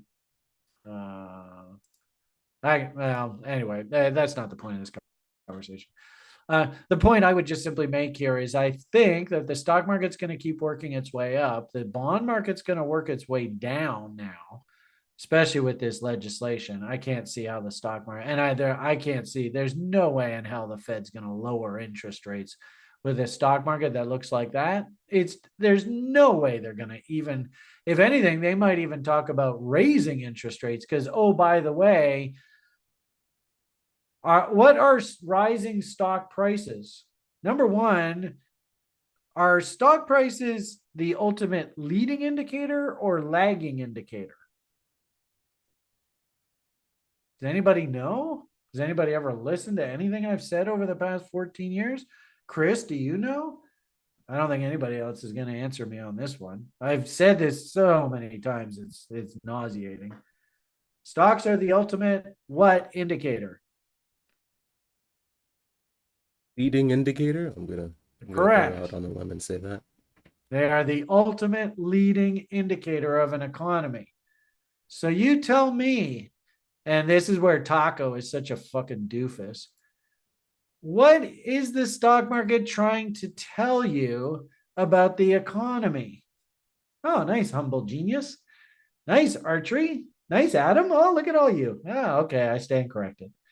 Hey, Soul Fries. That's a cool name.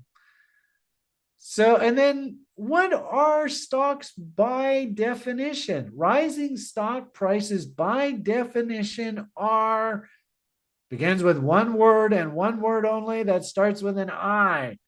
Rising stock prices are this. And Adam, this is where you're a bit early. They're inflationary. This, if anything, this image, the fact that we just broke out to new highs, and then notice our inflation deflation gauge started to tick back up. Oh, wait a minute. What the fuck's going on here? And then, of course, like I said, the bonds, the stocks break to new highs, and the bonds are like, oh, fuck me. They're starting to gap lower and puke out here. Oh, boy. This has got trouble written all over it. So, still trying to paint this as good news. I think a lot of you, I don't know what, well, maybe yes, maybe no. Did anybody see the rants that I put out about the Russell 2000? Russell 2000 is very, very bullish. And if the Dow Jones Industrial Average and the S&P 500, and look at the NASDAQ gapping higher here. Can you see the inflationary bubble inflating here? This is the Russell 2000.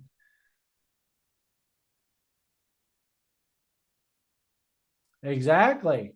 Well said, Omar. That's the scary part about this. And actually, I'm going to fill my coffee. I just want you to digest this image. I'll be right back.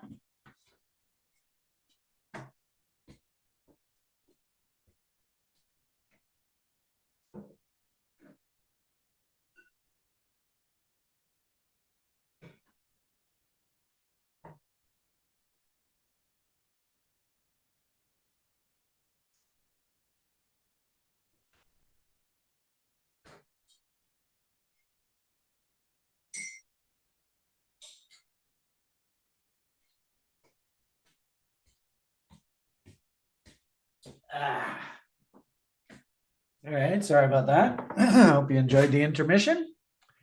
Let's all go to the lobby. So, this is your good news. And actually, I suppose we could probably do, well, anyway, you see the image on your screen. I don't need to put anything else on here. Very, very, very bullish. And again, I put tweets out on this date right here. Holy Shiite Muslim. Do you see what's going on in the Russell 2000? I haven't had anybody come back to me and go, fuck, man, that was an incredible call, Brian. I think I have to stop talking about this now with all of you and stop trying to teach all of you and just quietly go and just do it myself. And, anyway, but I've already had that conversation with you earlier. So the point here is, wow, what a move. Again, stocks are the ultimate leading indicator. So the small part of the economy is starting to come back strongly here. And ironically enough, if you actually look at the data, you want to see a good example of the small economy.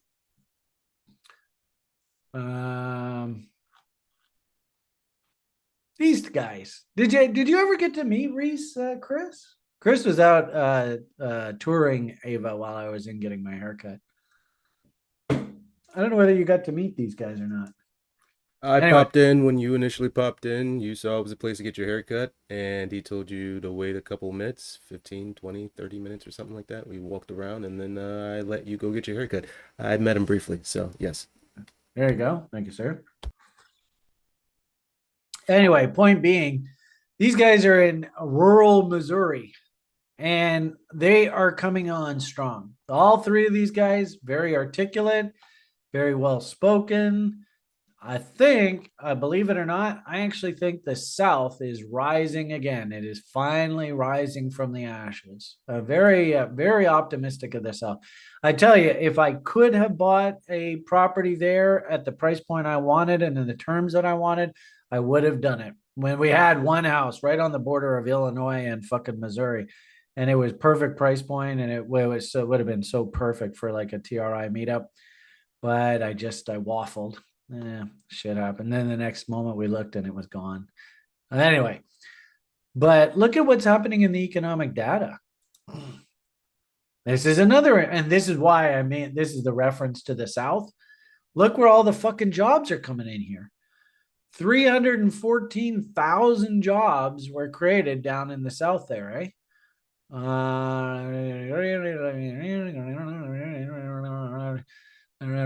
Opening sharply increased in the South, 310,000 jobs. The Midwest, that's basically like Missouri, 97,000 jobs. That is where the growth is.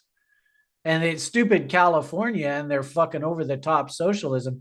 A local in Washington State told me that the government just went and fucking raised taxes again on them.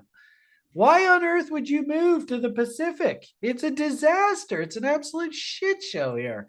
And I got to tell you, man, I was pretty damn impressed with the South. But this is like the aggregate data. And you can see if this thing W's out, then it means the economy is taking off. And what's fascinating is, everybody's expecting the jobs numbers down in the States to be horrible. And, oh my God, the tariff uncertainty, fuck you, all that nonsense. It's not happening. If anything, the economy's just gone, shit happens. So what? The economy, we're into the growth cycle, folks, right? Probably, oh God, that could be another conversation that I could spend a half an hour on. But when I show you, maybe I can just quickly show you.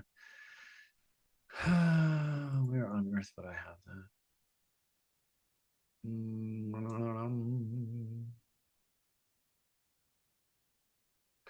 Yes, no.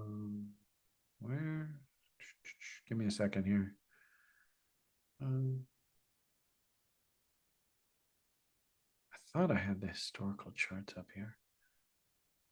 These are just, oh, my head's gonna explode. It's not bizarre. Maybe it's over here. Oh, here we go. Here we are. All right. This is all.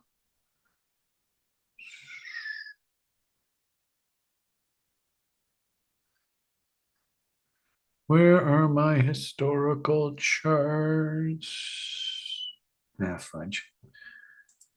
Give me a second here. All right, are you guys enjoying the rant today? Are you guys getting any value out of this? I don't know how long I've been barking here. I guess almost a couple hours. I should wind this up soon. Let's throw on here. What I want is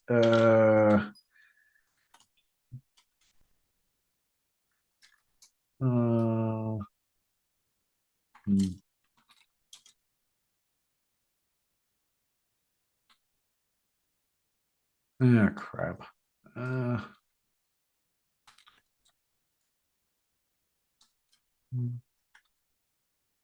maybe this is it.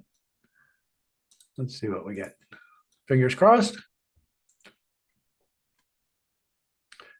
And I think Reese and Chayton and Jackson, I think they are perfect anecdotes of this.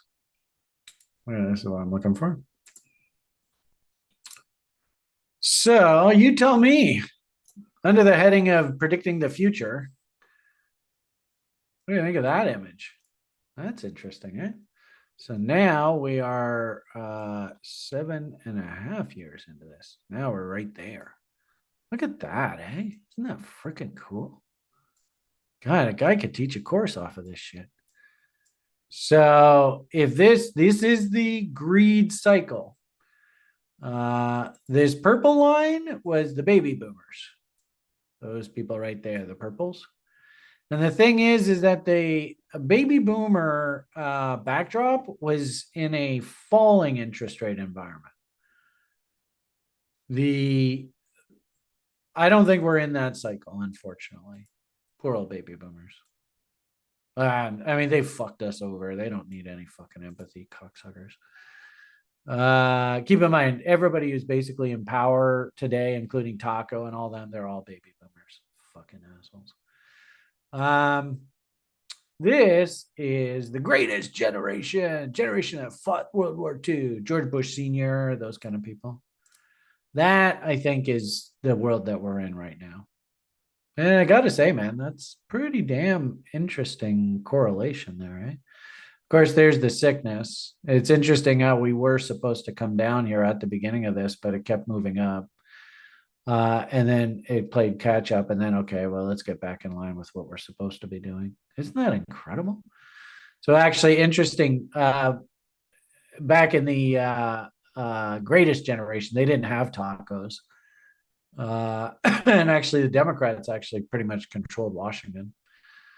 But I wouldn't be surprised if our future looks like this. And then, thinking that, remember, 27, 28 are going to be an absolute mess.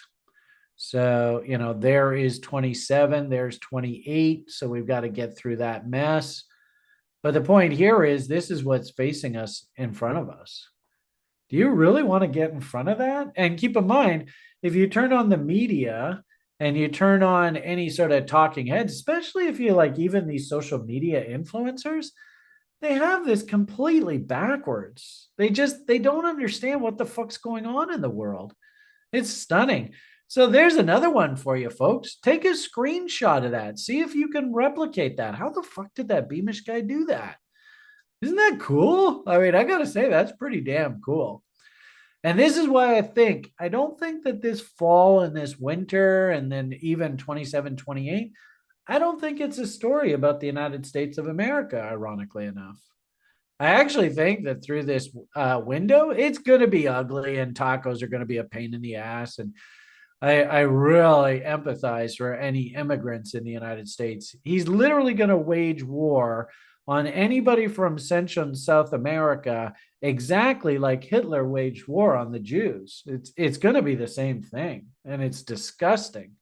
When you racially categorize people just purely from where they are and their sort of economic backdrop, completely disregarding the person themselves.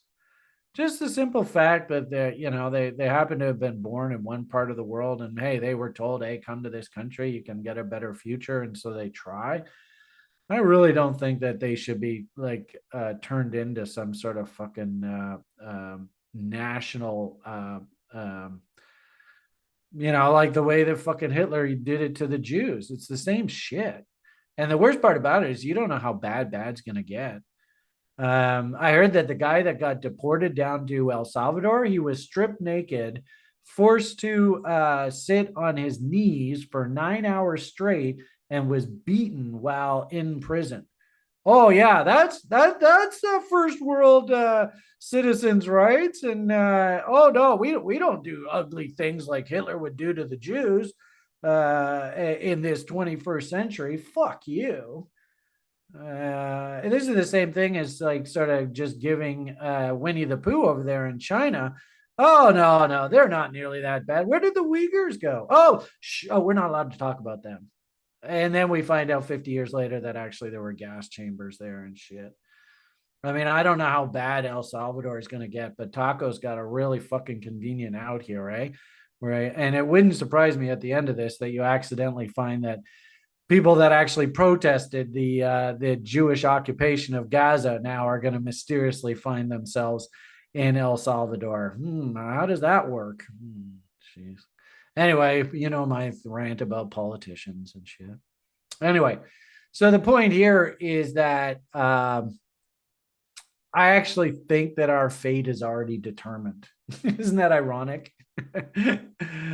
And the more you fight this, the worse it gets. And the sad part about it is at this point of the cycle, should the public be that interested in the stock market? Probably not. But at this point of the cycle, remember when the baby boomers with this stupid .com bubble, and actually the irony of it all is probably not a lot of you even remember that. But this would be like in the 60s, right? In the days of Camelot and all that kind of stuff. This is when the public will be like, I'm 100% long stock. Stocks are awesome. Oh, they're the best. And ironically enough, this correction, this mid-course correction here, I don't actually think it's going to be a crash in the United States. I can't say that about a country like China. The fundamental situation in this country, it makes no sense whatsoever. And people are now leaving the country in droves, and the brain trust, all the kids that grew up, went to university, became professionals, they're all leaving. And the people that they're bringing in have incredibly low education standards. Public documentaries of these people that come into this country actually just taking shits on the beach and not thinking twice about it because that's the standard of living that they had in the countries that they came from. And I guess they don't have much modesty. They couldn't give a rat's ass if somebody has to stare at their nasty ass while they're shitting on the beach. I can't, and countries like Russia, I mean, the entire internal structure of that country is collapsing. Countries like Australia, these are all the commodity countries that you need to avoid like the plague through these greed cycle peaks. And ironically enough, the actual greed cycle, I mean, you might get a flash crash kind of day, actually kind of like what you just saw there over the past 3 months in the United States. That wouldn't surprise me going forward here. But on balance, I think the path of least resistance is up, not down. So there's an interesting image for you to chew on. So, of course, the good part about crypto, and we'll bring this full circle and end the conversation with crypto, since, Bitcoin is a rise only market, that Bitcoin isn't going to go off the board. The question you have to ask yourself about crypto, and especially Bitcoin, is what's the cost of production? And I do find that a lot of people are fighting me on this these days. I mean, all I do is I just, and we should say, maybe we'll do this here right now. What is the current cost of production for one Bitcoin? Just see what the internet has to say. Survey says, wow, I certainly hope that's not the cost to mine one Bitcoin. That's pretty nasty. Dope.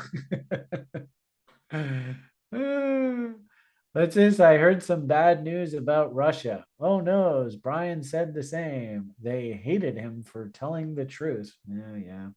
Well, and especially inside totalitarian dictatorships. Oh boy. They absolutely despise truth tellers. And it's interesting because my horoscope basically said that I had 30 years of financial prosperity and then 30 years of nightmare. And that window ends in 2032.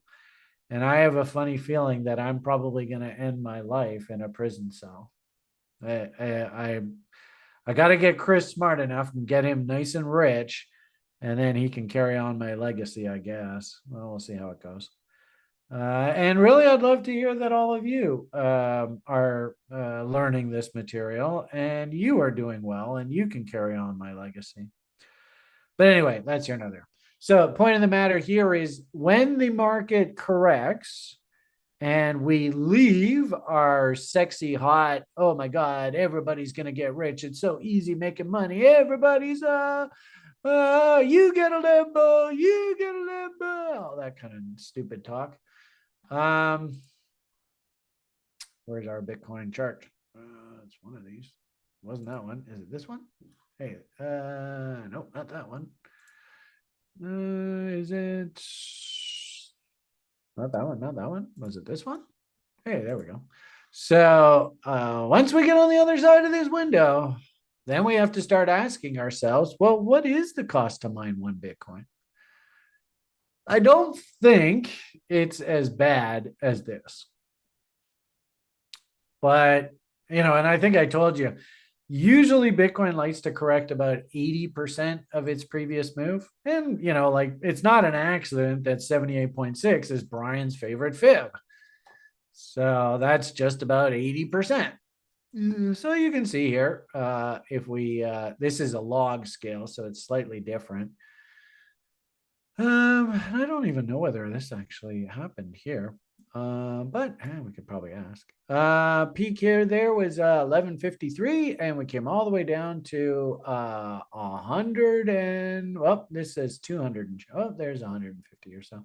And I remember when this happened, that flash crash, and I think it was Mike Hearn rage quit, took the thing all the way down to 152. And I remember there was a guy dumping and the scuttlebutt was that the guys who stole the coins off of Mount Gox were selling them on BTCE, and they drove the market all the way down to that low of 152.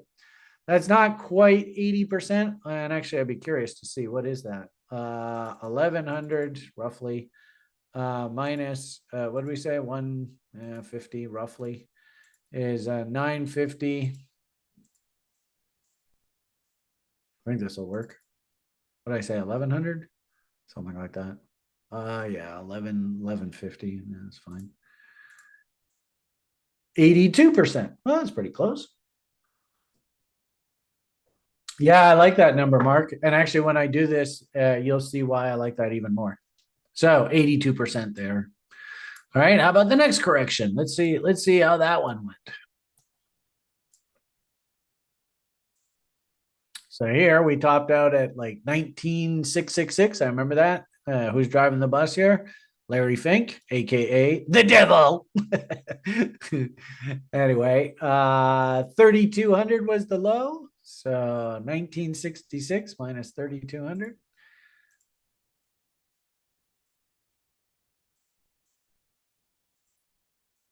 Divided by 83%. You seeing a bit of a theme here, folks? How about the next one? Yeah, we topped out on this one at looks like it's that bar there, right? So that is 69. Again, who's driving the bus? I guess this would be Sean Pitt. What's his name? Fiddy? Do you know that guy's name, Chris? I don't know. Sean Combs. Sean Diddy Combs. I think that's it. Diddy? Something like that. Anyway. Yeah, Sean Diddy Combs. Yeah, that's him. That's the guy. All right. Man, that guy's a nasty motherfucker. He was as bad as Epstein.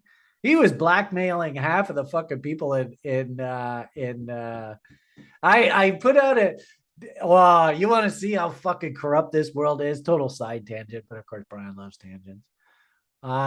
You want to see how corrupt this world is? We'll get back to this in a minute. And actually, I think I retweeted it, so actually it should be in the feed.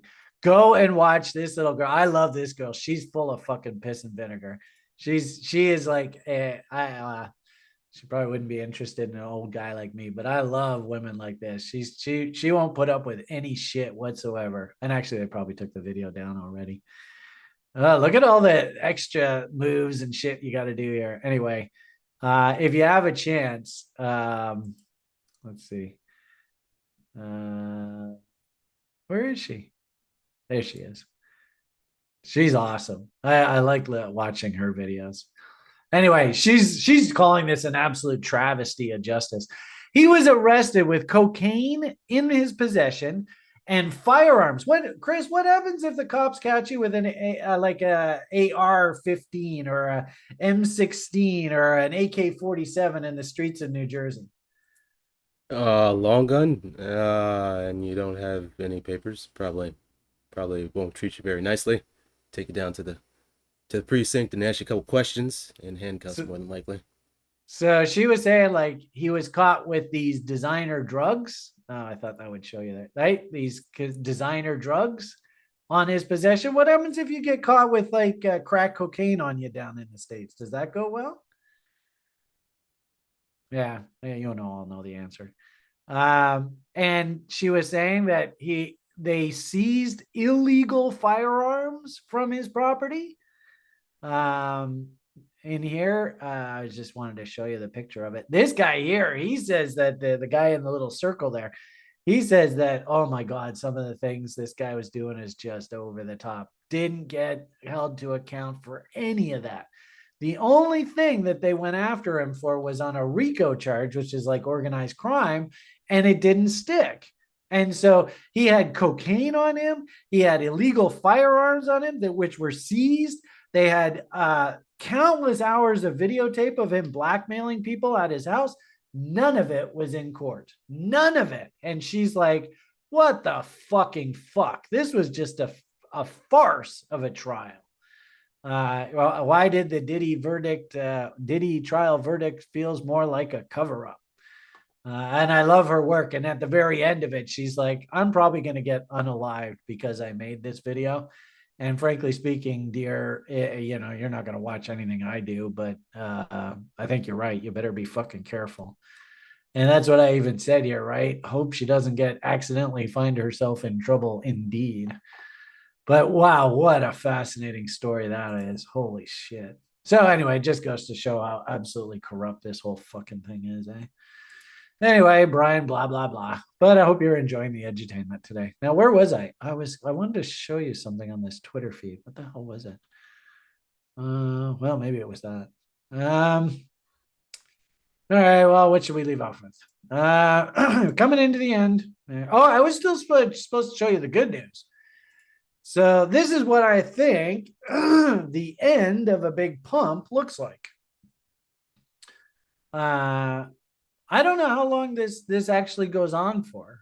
What I do find fascinating is because, of course, they ran out of buyers with the Chinese. There's no fucking way the Chinese are going to buy the U.S. debt now. That didn't go very well. So they need to find another buyer for U.S. Treasuries. Convenient coincidence here that all of a sudden now we are going to load up all these cryptos with US Treasuries. I can't see how this is going to end well. I'm sorry. Is this like BitConnect? Oh God, let's hope to God it's not that bad. Is there a possibility that these cryptos could get hacked? Has anything like that ever happened in the crypto space where there could be theft? Remember what my moniker is on this funny little Twitter platform. If you don't know who this guy is, then you do not know crypto and you don't know what the fuck you're getting involved in here. No offense, but there's no way I could believe that. Somebody just posted here, global average. What does global mean? That's interesting. There's a loaded word. According to Macro Micros, who the fuck is Macro Micros? The average total cost, including electricity, overhead, and hardware, to mine one Bitcoin sits at about interesting number, 88,000. Roughly 82% of Bitcoin spot price at the same time. All right, well, that's one outfit's opinion. And I do find that every time we get into these cycles, you mysteriously find that the cost of production math, and oh, look at me, I'm a smarty pants, I know how this works, all of a sudden mysteriously goes up. Now, if I understand correctly, doesn't the difficulty change?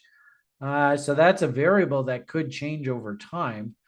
I don't buy 88,000. I think that's way, way, way too high. I could buy an interesting, we were doing this math. And as you said there, somebody said on the YouTube page, 32,000 or so, something along those lines. Mark says, I was thinking about 30K. I do find that the price following the cycle peak usually comes back down to in and around that cost of production number. So I also find too, like I said, and I was doing this study with you before, that and keep in mind, cost of production is really the only way that you can determine quote unquote value in a commodity. If we assume, and maybe why don't we do the midpoint? We top out at 146.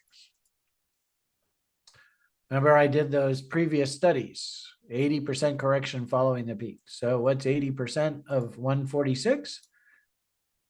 Actually, I guess we have to do it the other way around, eh? 20% of 146. There's your number, Mark. So I actually like that. That to me makes a lot of sense. Now, interesting, if Bitcoin does work its way all the way up to 250,000 because they go on some sort of insane money printing thing again. And oh, by the way, I might as well show you this while we're here. I alluded to this earlier. Actually, what do we want? We want M2. And this only has the data up to June 1st. So I don't even know whether this is actually even actually, this was the fun one that I was doing. I don't know whether this is actually even updated because I have a feeling TradingView was told, you know what, don't give the public this information. They don't need to know this. Look at that. China does data only goes up to like April. How pathetic is that? Euro, May 1st. May 1st, Australia. So conveniently, we have been frozen out of this data, but these cocksuckers, their money printing is endless. And you can see they all broke out to new highs. China didn't even fucking slow down, stupid commie cocksuckers. Euro, cleanly broken out. Australia didn't even really slow down.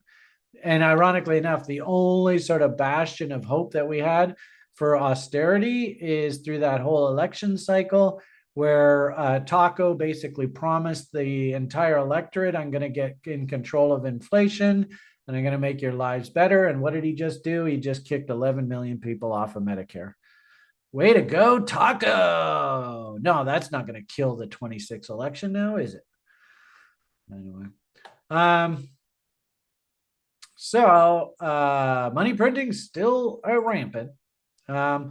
So if we're lucky, keep fingers crossed, and I can go buy a house for Liam at the end of all this, we do get that pump up all the way up to 200, 300,000. Keep in mind this ABCD is still floating here at 342. And there's an ABCD floating out here at 404. I suppose the debate is, do we have to wait for next cycle to hit those levels, or can we actually reach up into these levels here this cycle? I will cross that bridge when we come to it. I have no way of knowing what's going to happen. If we can reach all the way up to like 340, then 80% correction of that is, ironically enough, that just brings price back to $70,000. So if the money printing goes crazy, well, then yeah, okay, your cost of production goes from 30,000 up to 70, 80,000. And then you could justify this 300, 400,000 peak and then the 70, 80,000 trough the following cycle. So ironically enough, I'll actually let the peak of the Bitcoin price and then our anticipated correction, 80%, probably back down into cost of production. That's what sets the base for these commodities. I'll let that be the determinant as to what the cost to produce a Bitcoin is where we actually end up topping out on this and then knock 80% off. So there you go. Anyway, so any way you shake it, I think there is going to be one hell of a fucking orgy here that's gonna, I think it kicks off like literally here in the next few weeks. And it probably goes right into whatever the hell the next quote unquote crisis is.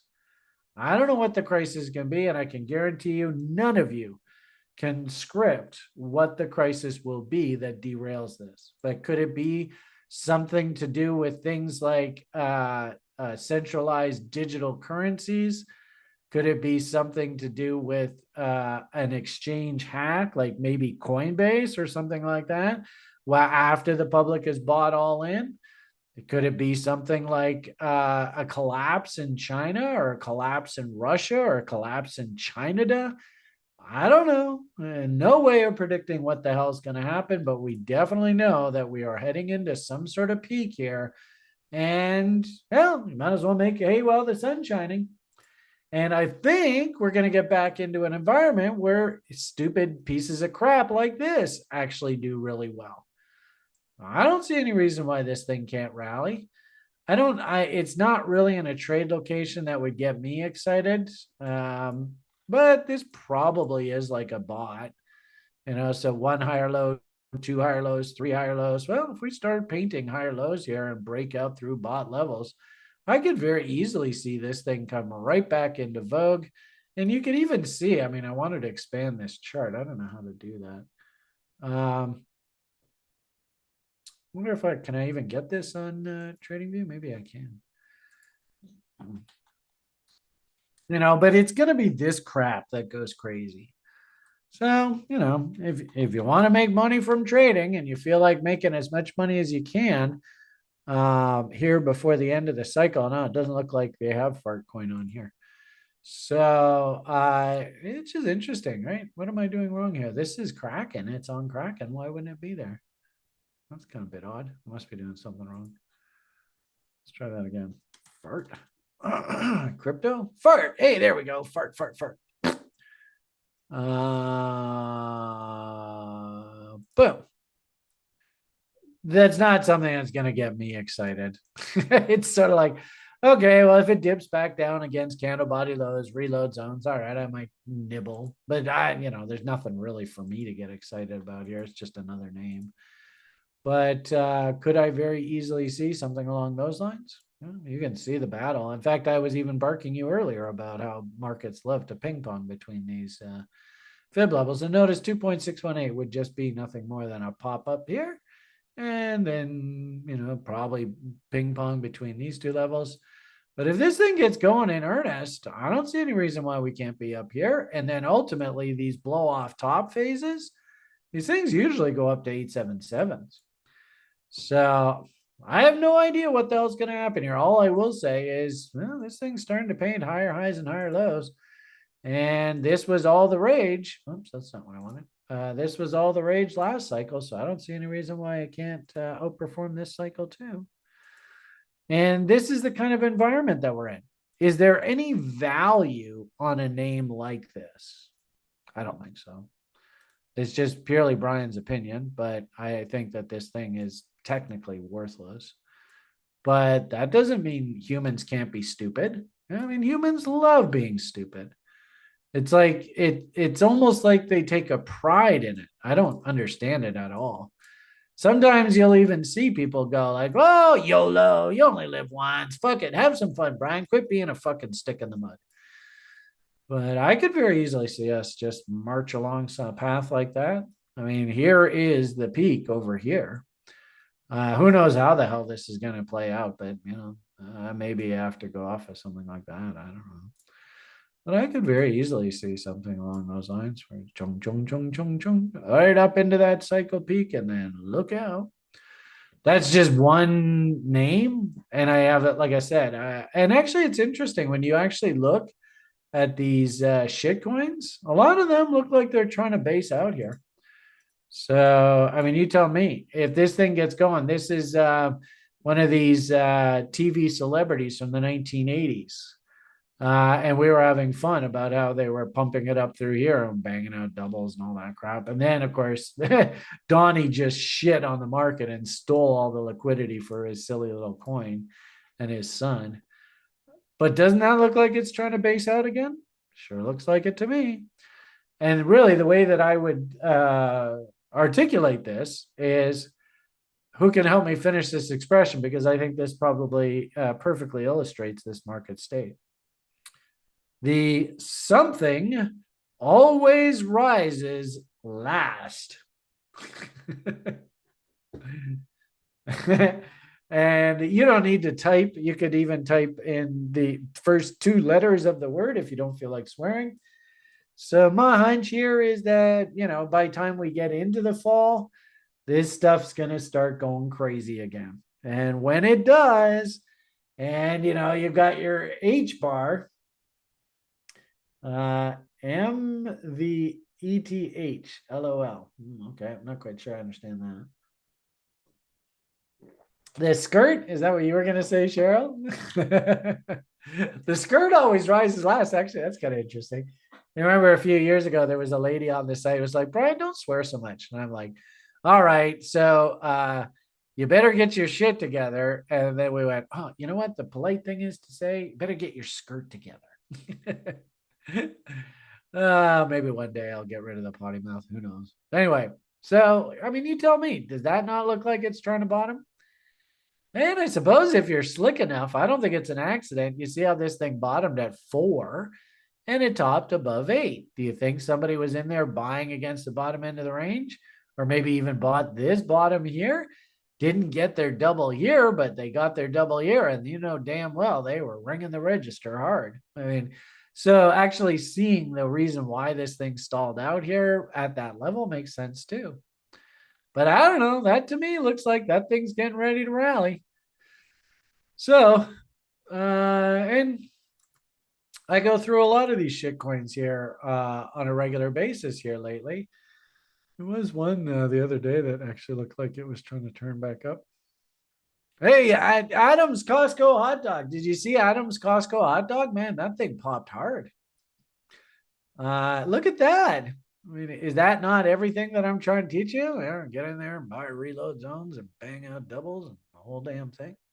Man, it's textbook. So if this stuff is starting to move up, and you tell me, does this thing have any room to move up? Look at that. I'm still a bag holder from over there. I don't know whether I got a double off on this thing. It's difficult to get doubles off on these silly shit coins because it's so illiquid on this DeFi. But having said that, you want to go and pick up some Costco hot dog, and if we get any kind of rally back up into Brian's break-even level, all these trap bulls up here, if they get released, I get released too. That's I'm seeing a lot of this here in this market right now. So anyway, go figure. That's the good news. Is I think that we have some sort of catalyst that's going to kick off. Well, what is the reason why this stuff is moving up here in the fall? This is what they'll fundamentally blame. But I might argue that really this is exactly what's supposed to happen at exactly the right part of the cycle. And I need for all of you, if you really are students of the market, to fully appreciate what do you think the public is going to be thinking about crypto at this exact moment in time. If you understand this, then I've taught you and you understand capitalism.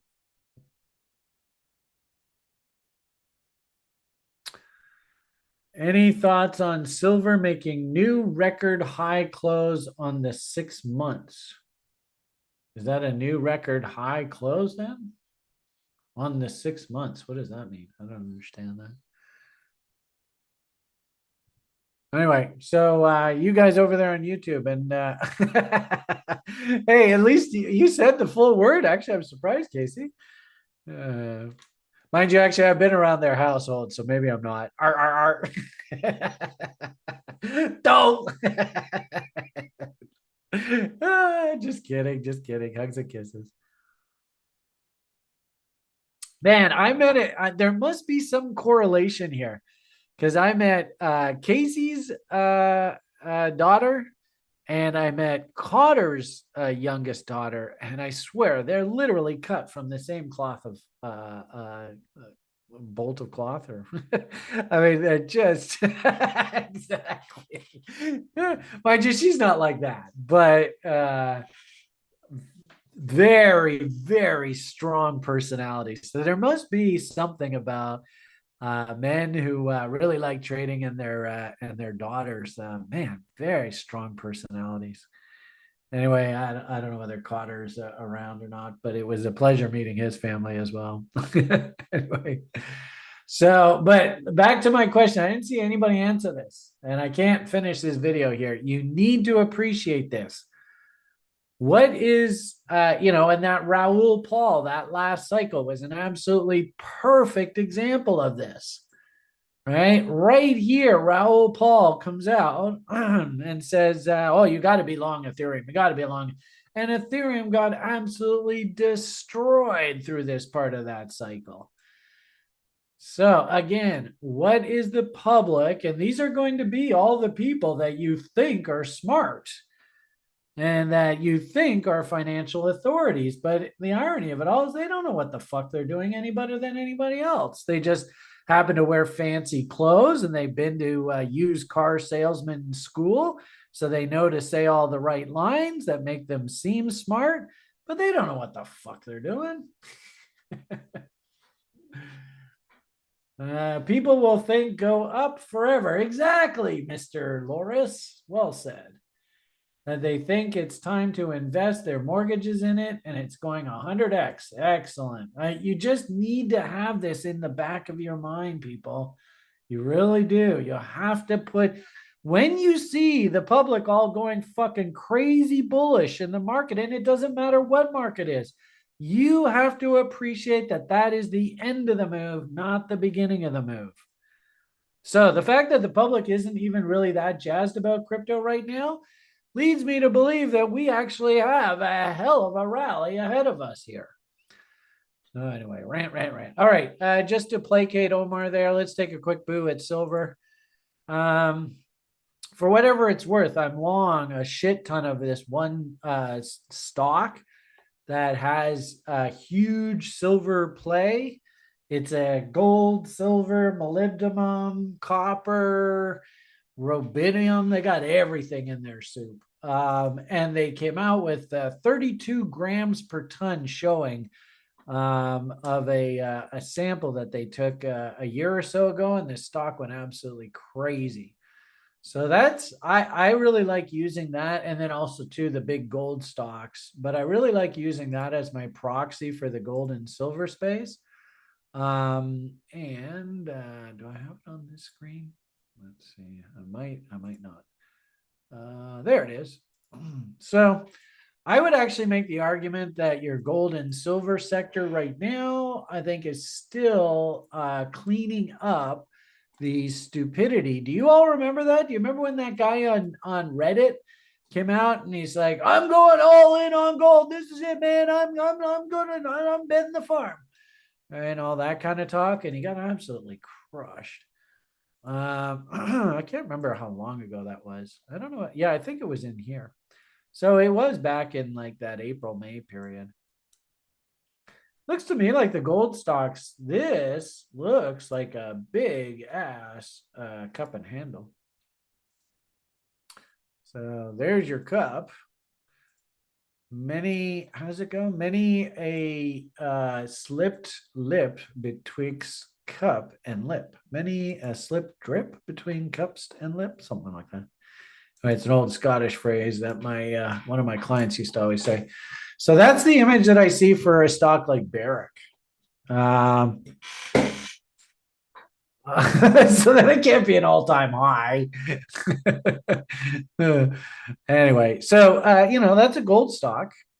And then interestingly enough, like I said, this is a soup. I mean, they've got everything. And I mean, the number that they came out with is just insane. You never see this. So this, that's weird. I had the news article on here, but I guess I've taken it off. Anyway, they came out like that. I mean, the showing was, and this is kind of an off topic, but actually the recording's going to end here, isn't it? Has the recording already ended? I guess not. I haven't heard anything. So I better make this quick. I do think that this stock is going much, much, much higher, but in a weird sort of way, I kind of feel like right now we're kind of stuck in a range. And I think that your silver actually looks a hell of a lot like this because these guys have a ton of silver. I mean, just absolutely insane amount of silver. Let's see, where can I show you this? I guess I don't need Allen charts. I'm not even quite sure why I have this on here.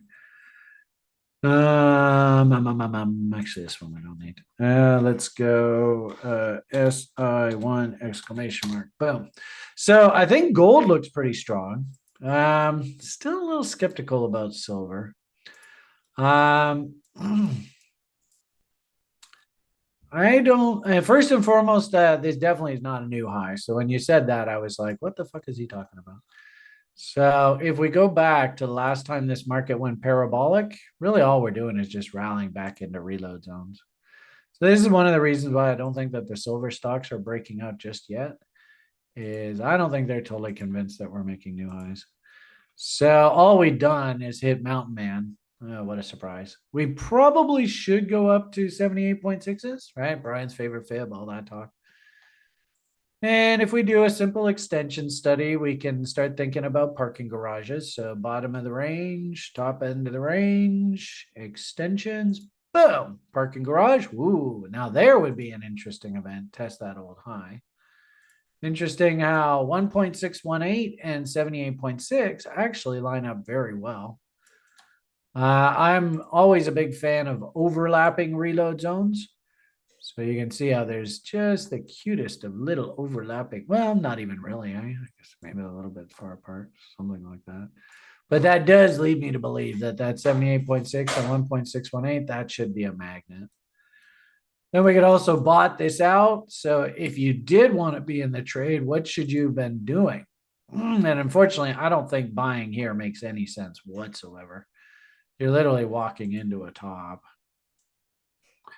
So we'll go like that, and then we'll go like that, and we'll go like that. And where are all right? So you should be long down here, $22.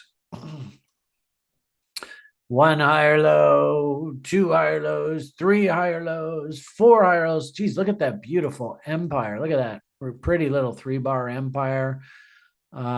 It actually dipped down. You could have worked open orders at that 25 level, would have been filled here, would have been filled here. So I think you can make the argument that it's not a bad looking bottom to work with if you were a silver bull and you wanted to be long silver. This implies that actually we just hit the take profit objective. Now you don't have to take all profits, but I definitely think you should be taking partial profits. So this is a kind of a scenario where this would be like take profit 1. This would be take profit 2, 1.272, 1.618, 786. Take profit 1 is Mountain Man and 100% symmetrical A, B, C, D. And take profit 3 would be basically a test of the old highs, top of the parking garage, 1.618 alt A, B, C, D extension. So you got 3 different profit taking levels here on this silver trade. So that is my 2 cents with regard to silver. Not really a big fan of coming in on the buy side here. I think you're too late. Simple as that. All right. So hope that helps you. And take a screenshot of that. In fact, here, why don't we even put that as red? Because that's what I usually like to color. Oh, come on, you. There we go. So we'll call this the RLZ. And of course, we'll go bracket short. And we will go parking garage. Oh, and now you know what we can do for fun is, let's put this, say, right there. We can do a Foggin bomb. And why don't we do this one? There to there. And chaos. And there you go. Ooh, 4669. 1.618. 78.6. Brian's favorite fib. and 4669. Geez, that's a hell of a confluence of levels. And a 1.72, right? This would also be an AB, alt ABCD target. So absolutely love a tag of 41 bucks an ounce, but that, in my opinion, is a selling window, not a buying window. All right, I hope that helps. Oh, actually, yeah, let's change that to red. There you go. And Omar, actually here, why don't we give you the link and put that in your journal, and let's compare notes in 6 months.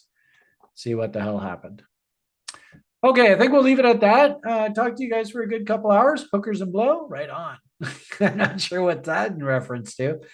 I suppose if we get up top here, that's when the hookers and blow come in. Slow and steady wins a race. Don't take no wood nickels. Remember what your number one job is. Hope you enjoyed that offering. Oh yeah, there you go. That makes sense. All right. And the only thing I think left to say to all of you is a hearty bye for now.